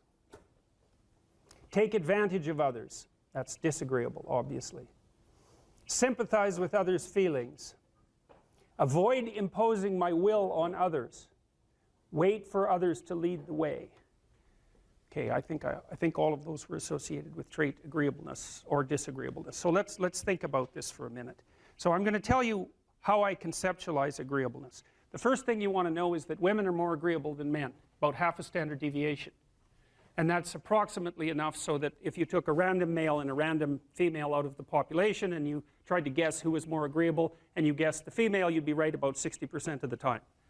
So, but what's interesting about that, and this is something also to keep in mind, is about normal distributions, you know. So imagine you have a normal distribution so that most people are in the middle, and then you have another normal distribution, male and female, and mostly they overlap. But you see out here and out here, they don't overlap at all. And so even though on average men and women aren't that much different in terms of their levels of agreeableness by the group, if you go out and you look at the extremes, they're very different. So all of the most agreeable people are women, and all of the most disagreeable people are men. And the thing is, the extremes are often what matter rather than what's in the middle. And so one of the ways that's reflected in society, by the way, is there's way more men in prison. And the best personality predictor of being imprisoned is to be low in agreeableness. It makes you callous. Now you might think, well, what's the opposite of compassion and politeness? And the answer to that is, I think it's best sort of conceptualized as a trading game. So let's say that we're going to play repeated trading games. And if you're very agreeable, then you're going to bargain harder on my behalf than you're going to bargain on your own behalf. Whereas if you're very disagreeable, you're going to do the reverse. You're going to think, I'm in this trading game for me, and you're going to take care of your own interests. Where an agreeable person is going to say, no, no, at best, this is, at worst, this has to be 50-50, but I'd like to help you every way I can. Okay, now so you kind of understand that. Now the advantage to being agreeable then is that you're good in teams and you're very much likely to give other people credit. The downside of being agreeable is that you're not very good at putting forward your own interests. And so one of the things that predicts salary across time, for example, is agreeableness, and it predicts it negatively. And so it's part of the reason why women get paid less than men. And this is something for the women in the class to really listen to, because how you get paid across time depends on a very large number of things, right? It depends on your skills and your abilities and your position and your social network and all of that. But the other thing it depends on is whether or not you actually go ask for money, or maybe that you don't even ask, because actually you don't ask for money. You tell people that you need to be paid more, or something they don't like will happen. And I don't mean as a threat. I mean that you have to be willing, when you're negotiating, to have an alternative. You go talk to your boss, who isn't going to give you money, because everyone wants money, right? It's a competitive game. You're going to have to go there and say, look, here's what I do. Here's why it's useful. Here's why you have to give me more money. And this is my opportunities if you don't. And then you're not taking your boss's money anyways, because it's very frequently the case that he's working for a whopping big company. But he needs an excuse to give you money, because everyone's asking for money all the time. And so you have to put your case forward powerfully and disagreeably. Now, you don't want to do it too disagreeably, because then he's going to think that you're a son of a bitch, and maybe he's not going to give you anything, and maybe you'll get fired for being mouthy and all of that. And that certainly happens to people who are too disagreeable. You got to get the balance right, but it's definitely the case. And the other thing that happens to women that's also worth noting, and this is probably because they're higher in negative emotion, is they tend to underestimate their own utility in business settings, right? Because if you're trying to evaluate what you're like, and you're more tilted towards negative emotion, then the things that you do that are wrong are going to stand out more on the foreground than the things that you do that are right. So if you go into a negotiation and you're uncertain already, because you have self-doubts, and then you're agreeable in the negotiation, what's going to happen is that you're not going to win as often. And winning in a business setting or in a career development setting means more opportunity for promotion and more revenue generated. Now, the downside of that, of course, is as you climb the business hierarchy is that you also have to take on more responsibility, and that responsibility is sometimes unpleasant as well, especially to people who are agreeable, because you're not necessarily liked if you're in a position of authority. And agreeable people really like to be liked. It's their primary motivator, because they're concerned about the maintenance, I would say, of intimate, positive relationships. That also makes them conflict avoidant. You're sitting on the edge of the bed trying to have an honest dialogue with yourself, and the little voice says, you know, it's pretty disgusting in here. And you think, well, I'm way above such trivial niceties as organizing my room. It's like, well, that's pride. That's arrogance. If you're above organizing what's actually yours, how in the world are you ever going to organize anything else? And so you get on your knees and you think, well, it's time to, you know, take a brush to the toilet. And maybe that's where you start. And that works. Like, that works. You start making those micro improvements, like real micro improvements, real on the ground, actual micro improvements to things you know that are wrong, you'll improve unbelievably rapidly. There's always people out there who are doing far better than you on pretty much anything you want to imagine. And if all you're doing is seeing yourself in their reflected light, let's say, then it's going to be pretty damn dismal. But it's not a good comparison because, well, first of all, there's danger in just comparing yourself to others, period, because they're not you, and God only knows what struggles they had to undertake to get to where they were, or what burdens they're currently carrying that you're not aware of. But you can certainly contrast yourself with yourself, and that's a lot better. It is the only way. Well, it's also the only way of really measuring anything approximating proper improvement. You can actually tell when you're a little better than you were yesterday. Right. And you can actually do that. That's another thing that's so interesting about it, is that you can actually make yourself a little better in some way pretty much, well, I don't know if it's at every moment, but you can certainly do it every day. Let's say you want to become who you could be in the fullest sense. So let's say you're someone who's going to solve some serious problems. Okay, the first thing you have to do is admit to the seriousness of the problems. That's no joke. And so the first thing is just the terror of the problem itself. And that's enough to paralyze you, right? And that's the Hydra, that's the Gorgon with the head of snakes. It'll paralyze you and turn you to stone. That's the basilisk in the Harry Potter series. You look at it and it turns you to stone and lurks underneath everything, right? And it's malevolence and tragedy. And so there's that. And then the next is, well, you're going to take responsibility for that? You're really going to do that, are you? That's a hell of a load, man. And so it's daunting to even consider that. And then there's the discipline and responsibility that necessitates, which is also daunting. It's like, oh my God, the problem's that serious. I'm really going to have to get my act together in order to not contribute to it, much less solve it. And so the problem is terrible. And then the solution is daunting. But the upside of that is like, well, there isn't anything better to have than a problem that's worth solving, like that's really worth solving, right? And so the more of that you take on, the more you have a reason to get out of bed in the morning, no matter what. Like, I'm getting up, I'm trudging forward. Doesn't matter what I'm suffering from. I've got things that need to be done. They're necessary. And that gives you that sense of purpose that is the antidote to bitterness. Okay, well, let's say you want your life to be meaningful. It's like, okay, then what you do matters. It actually matters. Or how starting to clean up the room changed their life. That's quite fun because it's something I always tell people to do instead of going out and protesting. Jesus, I just can't stand Cleaning up that. the room? Yeah. Meaning? Well, my sense is that if you want to change the world, you start from yourself and work outward because you build your competence that way.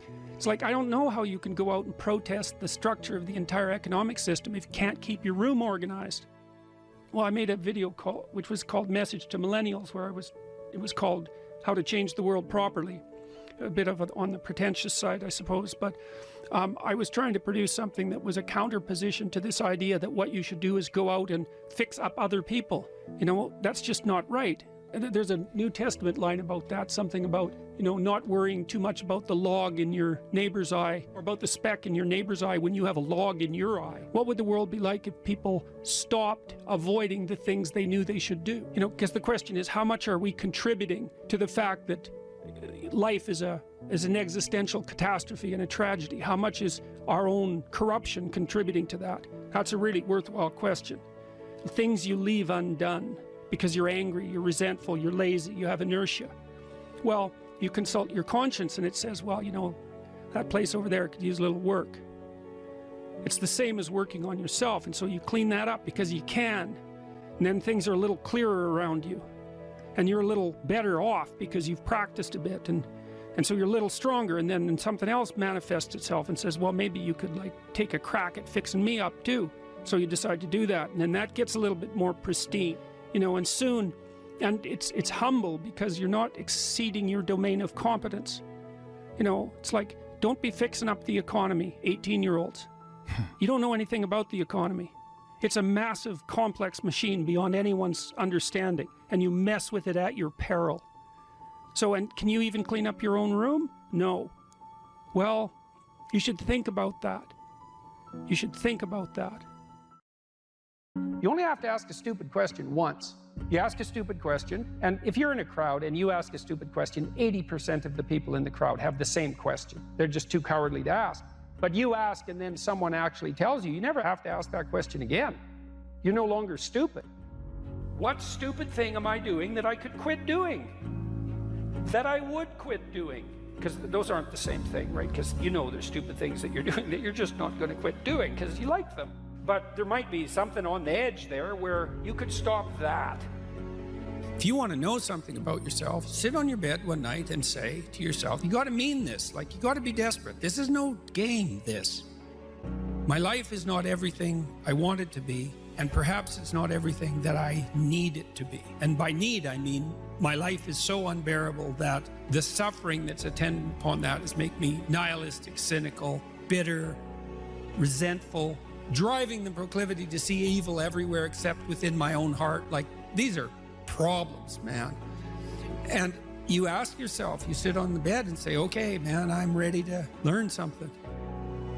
What's one thing I'm doing wrong that I know I'm doing wrong, that I could fix, that I would fix? It's like, you meditate on that, you'll get an answer.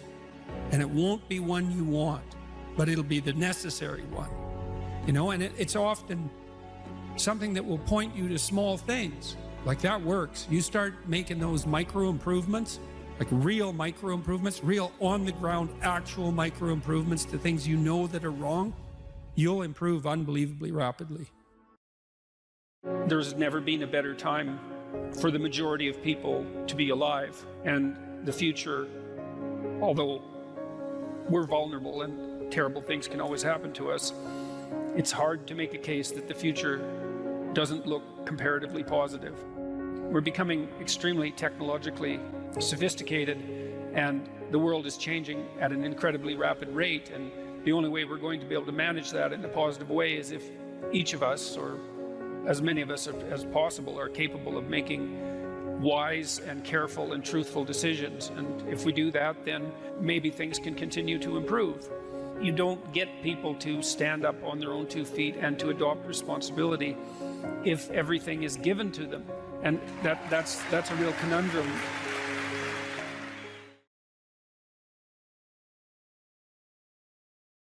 What steps should someone take to start developing delayed gratification when they constantly give in to instant gratification? Well, okay, imagine, I know the answer to this to some real degree, because I had graduate students in particular who I picked because they were very smart and often very creative, but sometimes they weren't very conscientious. So they had a hard time delaying gratification. And so, well, I would say, if you would like to discipline yourself, which is a very good idea, you need to pick a direction. Pick a direction you want to go first. Pick a goal you would like to attain. And a medium to long-term goal. You might imagine something you need and want, some attainment that would motivate, whose pursuit would motivate you. And you can ask yourself that. It's a good question to ask yourself in general, you know. It's a very good question to ask yourself is, if you could have what you needed and wanted, what would that be? And that's a meditative question. You don't want to force an answer out of yourself. You want to ask yourself that like you would ask someone else. If I could have what I wanted, what would that look like? And you can ask yourself that in a more differentiated way. If I could have the relationship that I needed and wanted, if I could have the friendships, if I could have the job or career, if I could have the educational pathway, if I could adopt civic responsibility in an optimized manner, if I could engage in some creative enterprise, if I took care of myself properly, if I regulated my susceptibility to temptations, what would that look like if it was optimized? And then that sets you up a goal that has some motivational force. This is worth doing. And then you might find, well, you don't do it anyways. And then I would say, well, that's because you're biting off more than you can chew. The next goal is to take your goal and to fragment it into micro goals until you find a micro goal that's small enough that it still presents some challenge that you will do. And so I've become, one of the things I'm known for, I suppose, is my advice to people to clean up their rooms. And the people who think I'm their enemy laugh about that rule because of its simplicity, let's say. But the only reason they think it's simple is because they've never tried it. It's actually extremely difficult. And it was very frequently the case that, well, it's very difficult to put your room, your office, your bedroom in order. I mean, you think about your bedroom, hypothetically, let's say you're married, you share that room with someone else. Is your bedroom in order? Really? And I don't just mean, is it neat? Maybe it's too neat. Maybe it's too orderly.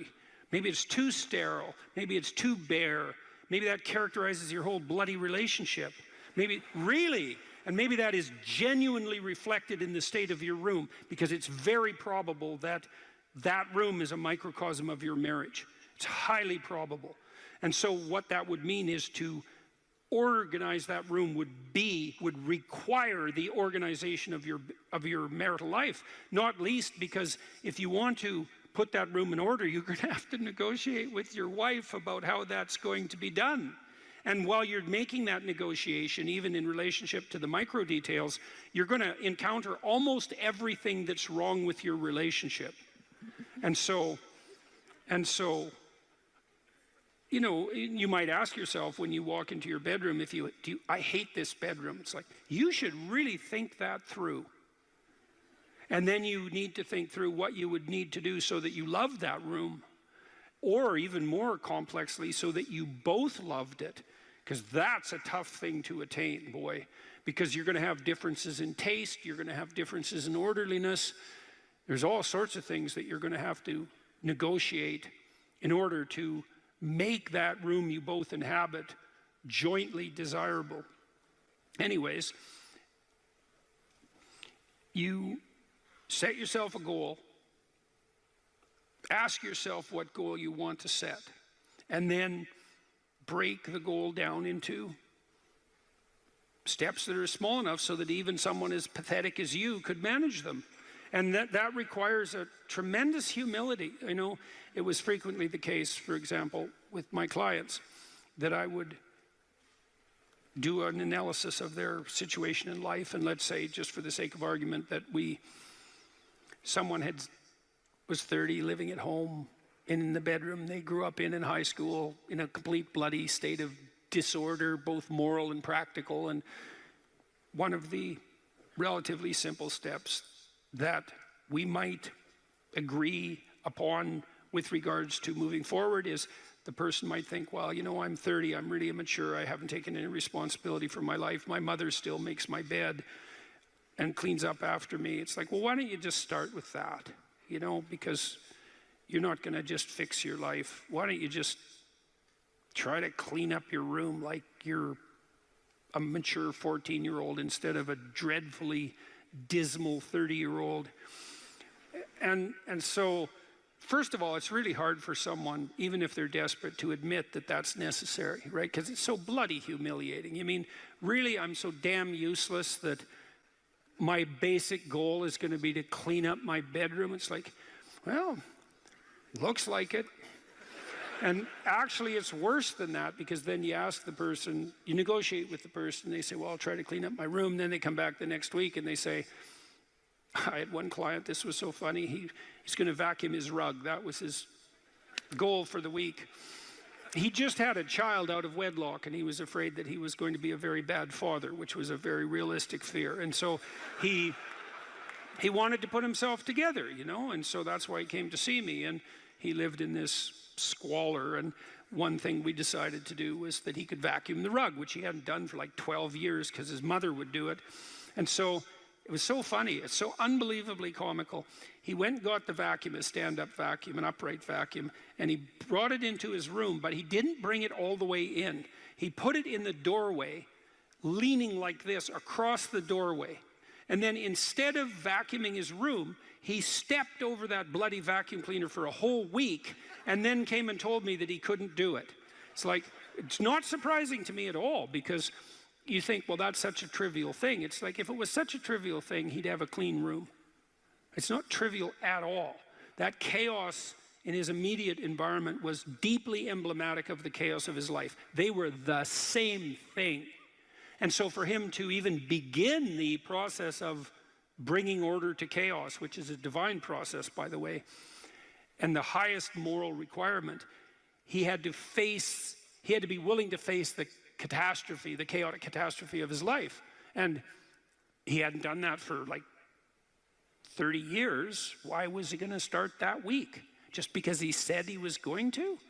It's like, good luck. So what you do as a therapist in that situation is you just make the task smaller until you find a task so small, but still moving forward, that the person will do. So I might have said, I don't remember the particulars of the situation, I might have said, well, do you think you can get that vacuum cleaner, do you think you could move it out of the doorway into your room? That's all you have to do this week. Do you think you can do that? And I'd say that and offer that without being contemptuous. Like, you have to be very careful about such things. And I know that this is more complicated than it looks. And I also know that the first step taken towards the domination of chaos and its transformation into order is a cardinal and difficult step. And so you can make it small, and that's fine, it'll still work. So I might say, well, just move the vacuum cleaner inside your room. And then I would also say to someone in that situation, don't do more than that. If the agreement that you've made with me and with yourself is that that's enough, abide by the contract that you've written with yourself and allow yourself to be grateful for the fact that you had the courage to take even a single step forward. And don't push your bloody luck, because maybe you'll have a brief fit and vacuum the whole rug, and then you'll be so annoyed at how you've destabilized your entire life that you'll redouble your attempts to make a mess, and the place will be more like hell than ever for 2 months. It's very probable that that sort of thing will occur if you break the contract you've set with yourself. The upside of this is, because you think, oh my God, that's so dismal, I have to start that low. It's like, yeah, probably, especially if it's a real difficult thing you're trying to sort out. You have to start as low as you are useless, and that's low. So, but the upside is that progress accelerates. It's not linear, and so if you take once you take the first step, the probability that you'll take a slightly larger second step increases, and that increases non-linearly. And so once you get the ball rolling, so to speak, once you start pushing the rock uphill, you can do it faster and faster. And so even if you have to start in a very humiliating manner, that doesn't mean that's where you'll end. One of the things that Tammy and I learned to do, and this was a consequence of me being trained as a behavior therapist, is, you know, we'll just take an example that maybe I was trying to learn how to compliment her when she dressed nicely. And maybe the fact that I wasn't good at that was manifest in the fact that she'd put some effort into her dress, and then I wouldn't respond in the appropriate manner, and that would dishearten her. And I don't particularly remember that exactly happening, but it'll be a perfectly reasonable example. And so then she would be displeased. And then the question would be, well, is she displeased because I'm too stupid to offer a proper compliment? Or is she displeased because she's so needy and lacking confidence that she needs a compliment that would go beyond the ordinary? And the answer is, what the hell do we know? Could be one or the other or both. And so what's a possible solution to that? And one possible solution would be, okay, if you do put some effort into your appearance, or I do, we could reverse the situation, but if you put some effort into your appearance, and you would like to hear from me exactly the words that would give you, that would reward you for doing that and provide you with the confidence to attempt it again in the future, what would those words be? You look good without a beard, dear. Thank you. You're welcome. Yeah. Very funny. Very funny. And so, and then you can say, well, if you tell me those words, I will repeat them back to you. And then the person who needs the words might object, well, that's false, it's superficial, it's artificial, it's not spontaneous. And if you really loved me, I wouldn't have to tell you what to say. It's like, well, all of that's wrong. It's like, just because I love you doesn't mean I'm not stupid. And so, in fact, I love you might even be evidence that I am, in fact, stupid. So like, help me out here. I don't know what you want, and maybe you could just tell me, and then I'll tell you what you want, and I'll do it stupidly and badly. But I'll be slightly better at it the next time, and maybe if you let me practice 50 times, stupidly and badly, I'll get reasonably good at it, and then that's something that we'll be both good at for the rest of our lives.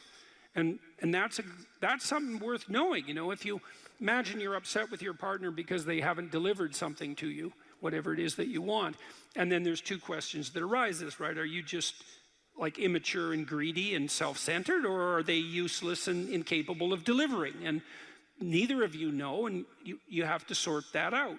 And then you also, as the injured party, let's say, might regard it as a moral necessity on your part to indicate to your partner exactly what you want, is to tell them. Like, it looks to me like if you did this or said this, then that would satisfy me. And then you might say, well, is that reasonable? Do you feel that it would be reasonable for you to offer that? Would you be willing to offer that? Am I pushing you too far? Those are all things that have to be sorted out. And then you can practice that, and you can practice that with the resolution of every dispute that emerges. If you're willing to take to yourself the responsibility of communicating to your partner your conditions for satisfaction. It means you have to admit them to yourself too, which is also very difficult.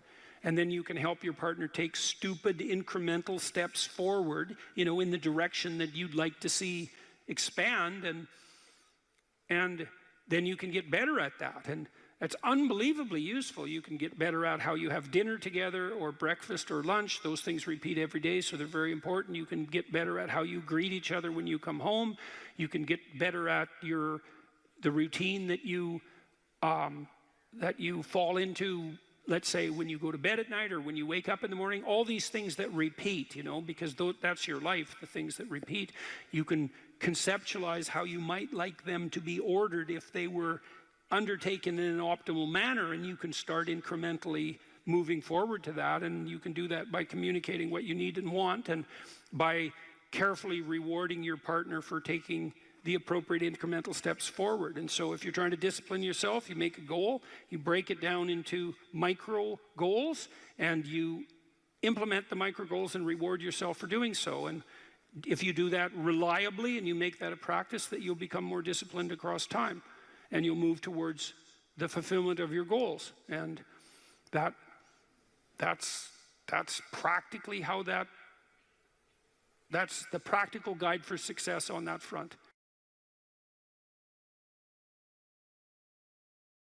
It's with our fantasy that we first meet the unknown, right? Well, look, say you're going out with a new person. It's like, what do?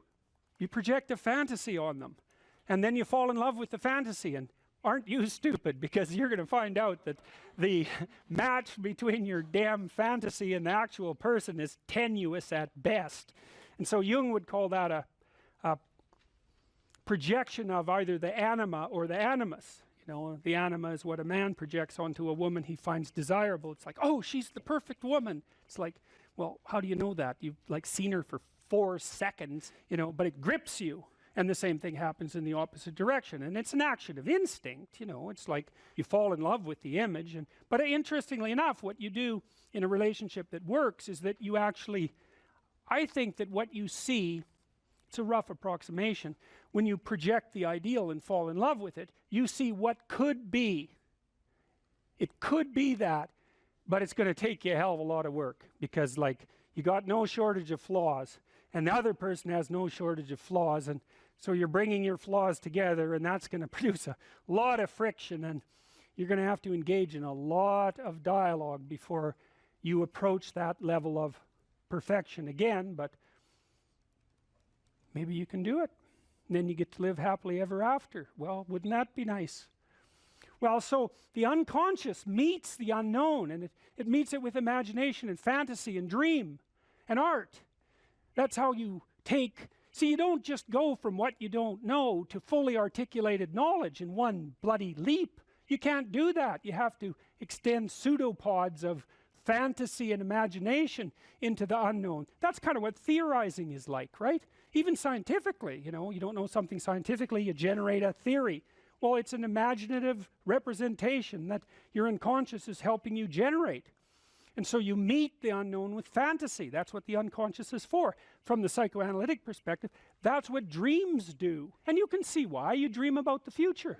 You know, it's like, well, what's the future going to be like? Well, you have a little imaginative story going on, and it's like, you don't really create it. It's sort of, you watch it unfold. You know, maybe you can tweak it here and there, but it sort of comes to you from wherever the hell things like that come from. You know, the unconscious, that's the psychoanalytic answer. It's not really much of an answer, because it's more like a representation of a place that we don't understand. But that's where creativity comes from. And I mean, some people are really creative right down to the bloody core. So in my clinical practice, I often see people who are high in openness because they're attracted to me because they watch my lectures. And you have to kind of be high in openness to like my lectures. So because, well, you do, because they go everywhere, you know, and they're not necessarily very orderly. So anyways, lots of my clients are really high in openness, and they're funny people often, especially if they're smart, because sometimes they have the most nihilistic intelligence you can imagine. It's just self-critical and nihilistic and brutally brutal, man, and smart. And so they just criticize themselves out of existence. And so often I have to just try to get them to quit listening to their chattering self-critical rationality and go out and create something, you know, with their massive creativity. And as long as they're doing that, they're engaged in the world and happy as hell. But as soon as that self-critical rationality comes in and shuts down the creativity, they're just like walking corpses, you know. And it's because if you're really open, like you're a tree, and it has some trunks, and you know, your most prominent trait is the most lively trunk. And if you're a creative person and you're not engaging in a creative enterprise, you're like a tree that has had its vitality amputated. And so this is not trivial. This is deeply, deeply, deeply rooted in your biology. And those are people often who have like dream lives you just can't believe. I have one client, he has like 4 spectacular dreams a week, and most of the time we just spend discussing them. I mean, God. And I had another client who could be lucid in her dreams, which is more common among women. She could ask the damn characters what they represented, and they would tell her. It was like, okay, that was pretty weird. And like a lot of the things they told her were really helpful, and they were not things that she wanted to hear. She basically, one of them told her if she was going to live, she'd have to go visit a slaughterhouse. And the reason for that was because she was raised as a little princess and protected from horrible Mother Nature until she hit puberty, in which time she turned into an evil villain, because that's how the family worked. Perfect child, evil teenager, overnight. And then, well, that was hard on her, and she wasn't prepared because she thought the world was princess world, and you know, she couldn't go through a butcher store without having a fit. And no wonder, you know, like really, Jesus, you know, it's no wonder, but you do it.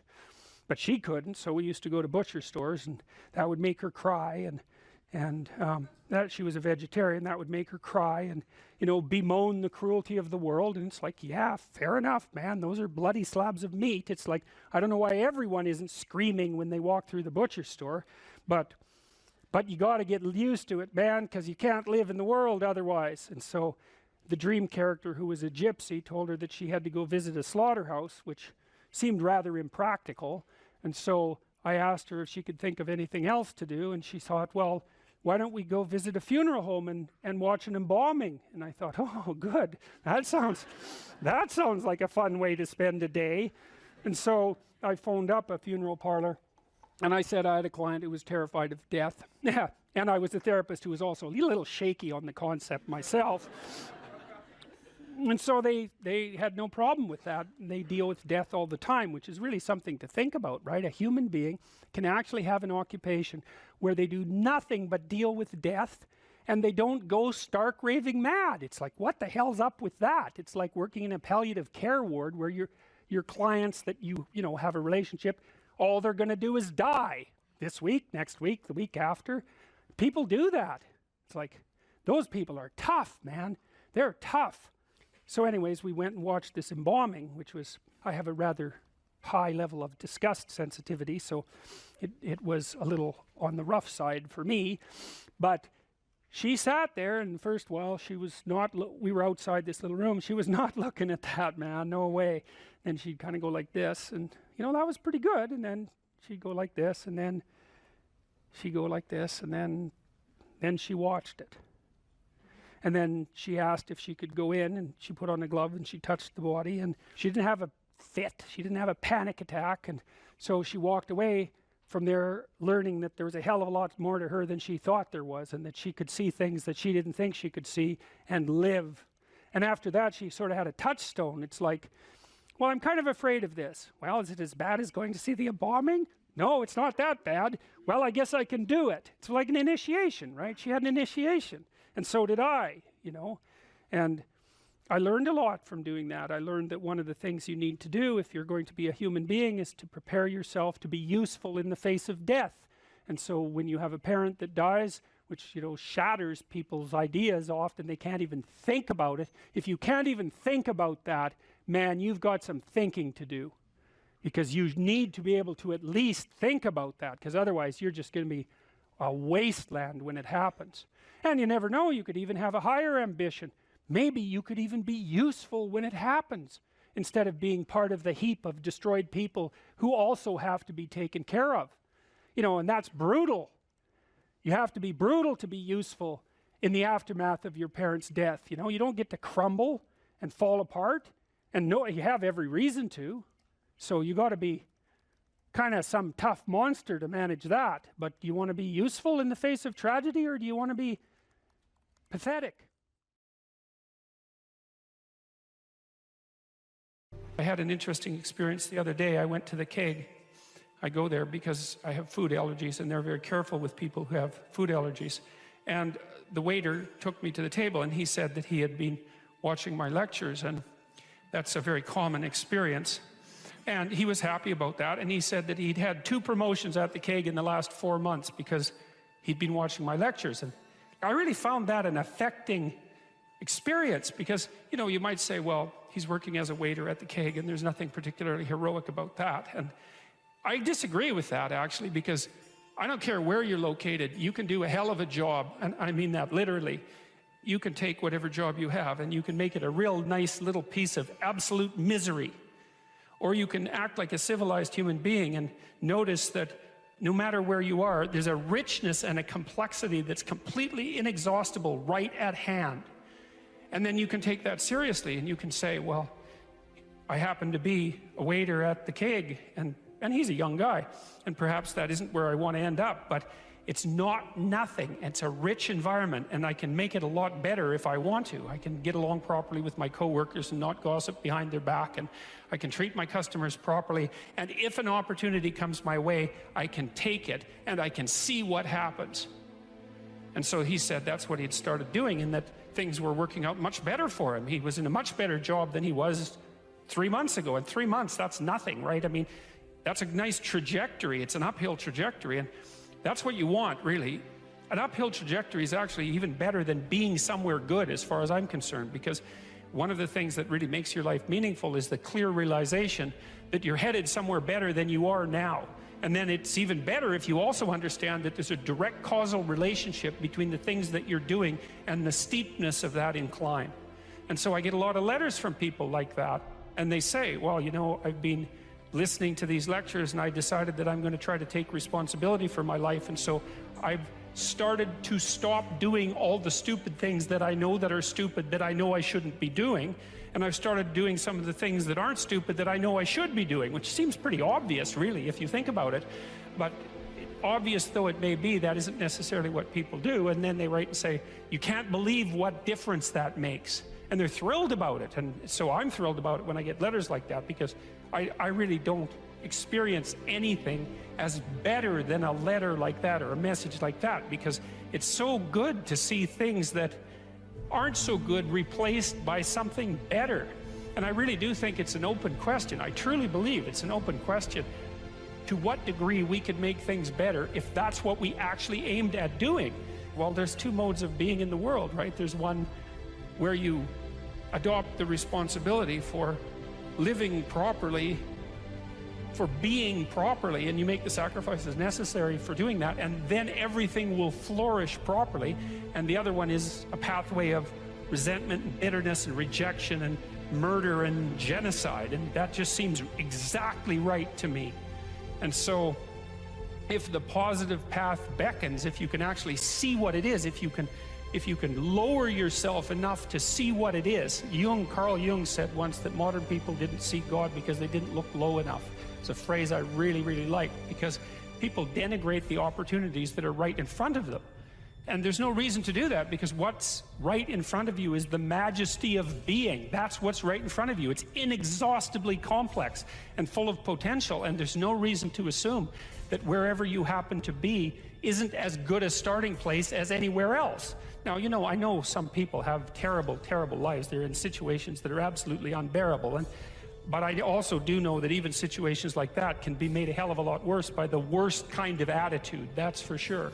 So anyway, so that's where you are. You're in a damaged structure. You're a damaged structure. You're in a damaged structure. But, you know, at least it's got some walls. You know, you're not being fed to the lions on a regular basis, so that's a good thing. And you can emerge forward heroically to confront the chaos that constantly threatens the structure within which you live. And you can free something as a consequence of that. You can learn something. You can strengthen yourself. That's the other thing, because what you're actually made of, in many ways, what informs you, what you're made of, is what you encounter when you voluntarily encounter the unknown. And so the more you voluntarily encounter the unknown, the more you get made of. And the more you get made of, the more there is to you. And then the more you're good at encountering the unknown and restructuring order and calling forth proper order out of the potential of being. And God, you got to think, why wouldn't you do that, since you can do that? And it's an endless mystery. You know, I think part of it is that people don't aspire to the highest good because they're deeply ashamed of themselves and their weaknesses and their insufficiencies. And that's not the only reason. I mean, there's the desire to avoid responsibility, and there's all the negative motivations as well, like resentment and hatred, and the desire to make things worse. I don't want to, you know, give us too much of a break, but it's something like that.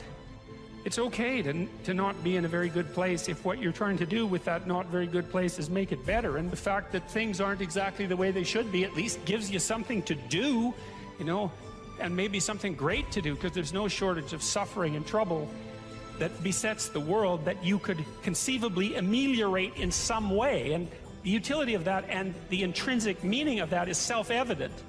So it also makes me curious about nihilism, for example, and despair, because, I mean, I understand those emotions. I understand them deeply, and the intellectual mindset goes along with it, but they just seem beside the point to me in some sense, because there are so many things that need doing that all you really have to do is open your eyes and look at them and then decide that you're actually going to do something about them. And you might think, well, what's within my scope of influence is so trivial that it's not worth doing. It's like, it won't stay trivial for long if you do it.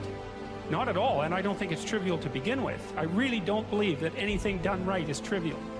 My experience in my life has been that anything I actually did paid off. It didn't pay off necessarily in the way that I expected it to pay off. That's a whole different story. But if it was genuine commitment to do something, even if it went sideways and the outcome was really something other than what I expected, the net consequence over time was nothing but good. So every new frontier that can be conquered is an advance forward, and there's no shortage of frontier because we're surrounded by the unknown. We're surrounded by our own ignorance, and we can continually move into that domain, into the domain of chaos, or we can restructure pathological order. And that's the secret to proper being. And so then you encounter chaos that way, you know, and then you can regard yourself as the sort of entity that, despite its insufficiency, has the capability to conquer chaos, despite the danger of that. That's the other thing, because the fact that you're fragile is actually a precondition for your heroism, because if you weren't fragile, then there'd be nothing heroic about doing something difficult, right? Because if you couldn't be hurt or damaged or defeated or end up in failure, then where's the moral courage in the endeavor? It has to be that the fragility is built into the courage.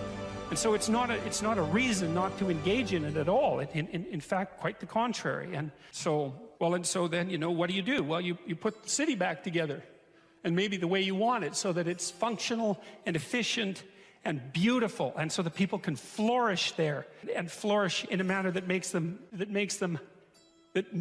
feel that the unbearable catastrophe of being is worth it for the experience. That's what you're aiming at. And it's not an impossibility. It's not an impossibility. And then not only that, not only do you repair the city when you do that, but you make yourself the sort of thing that continually repairs the city. And that's even better.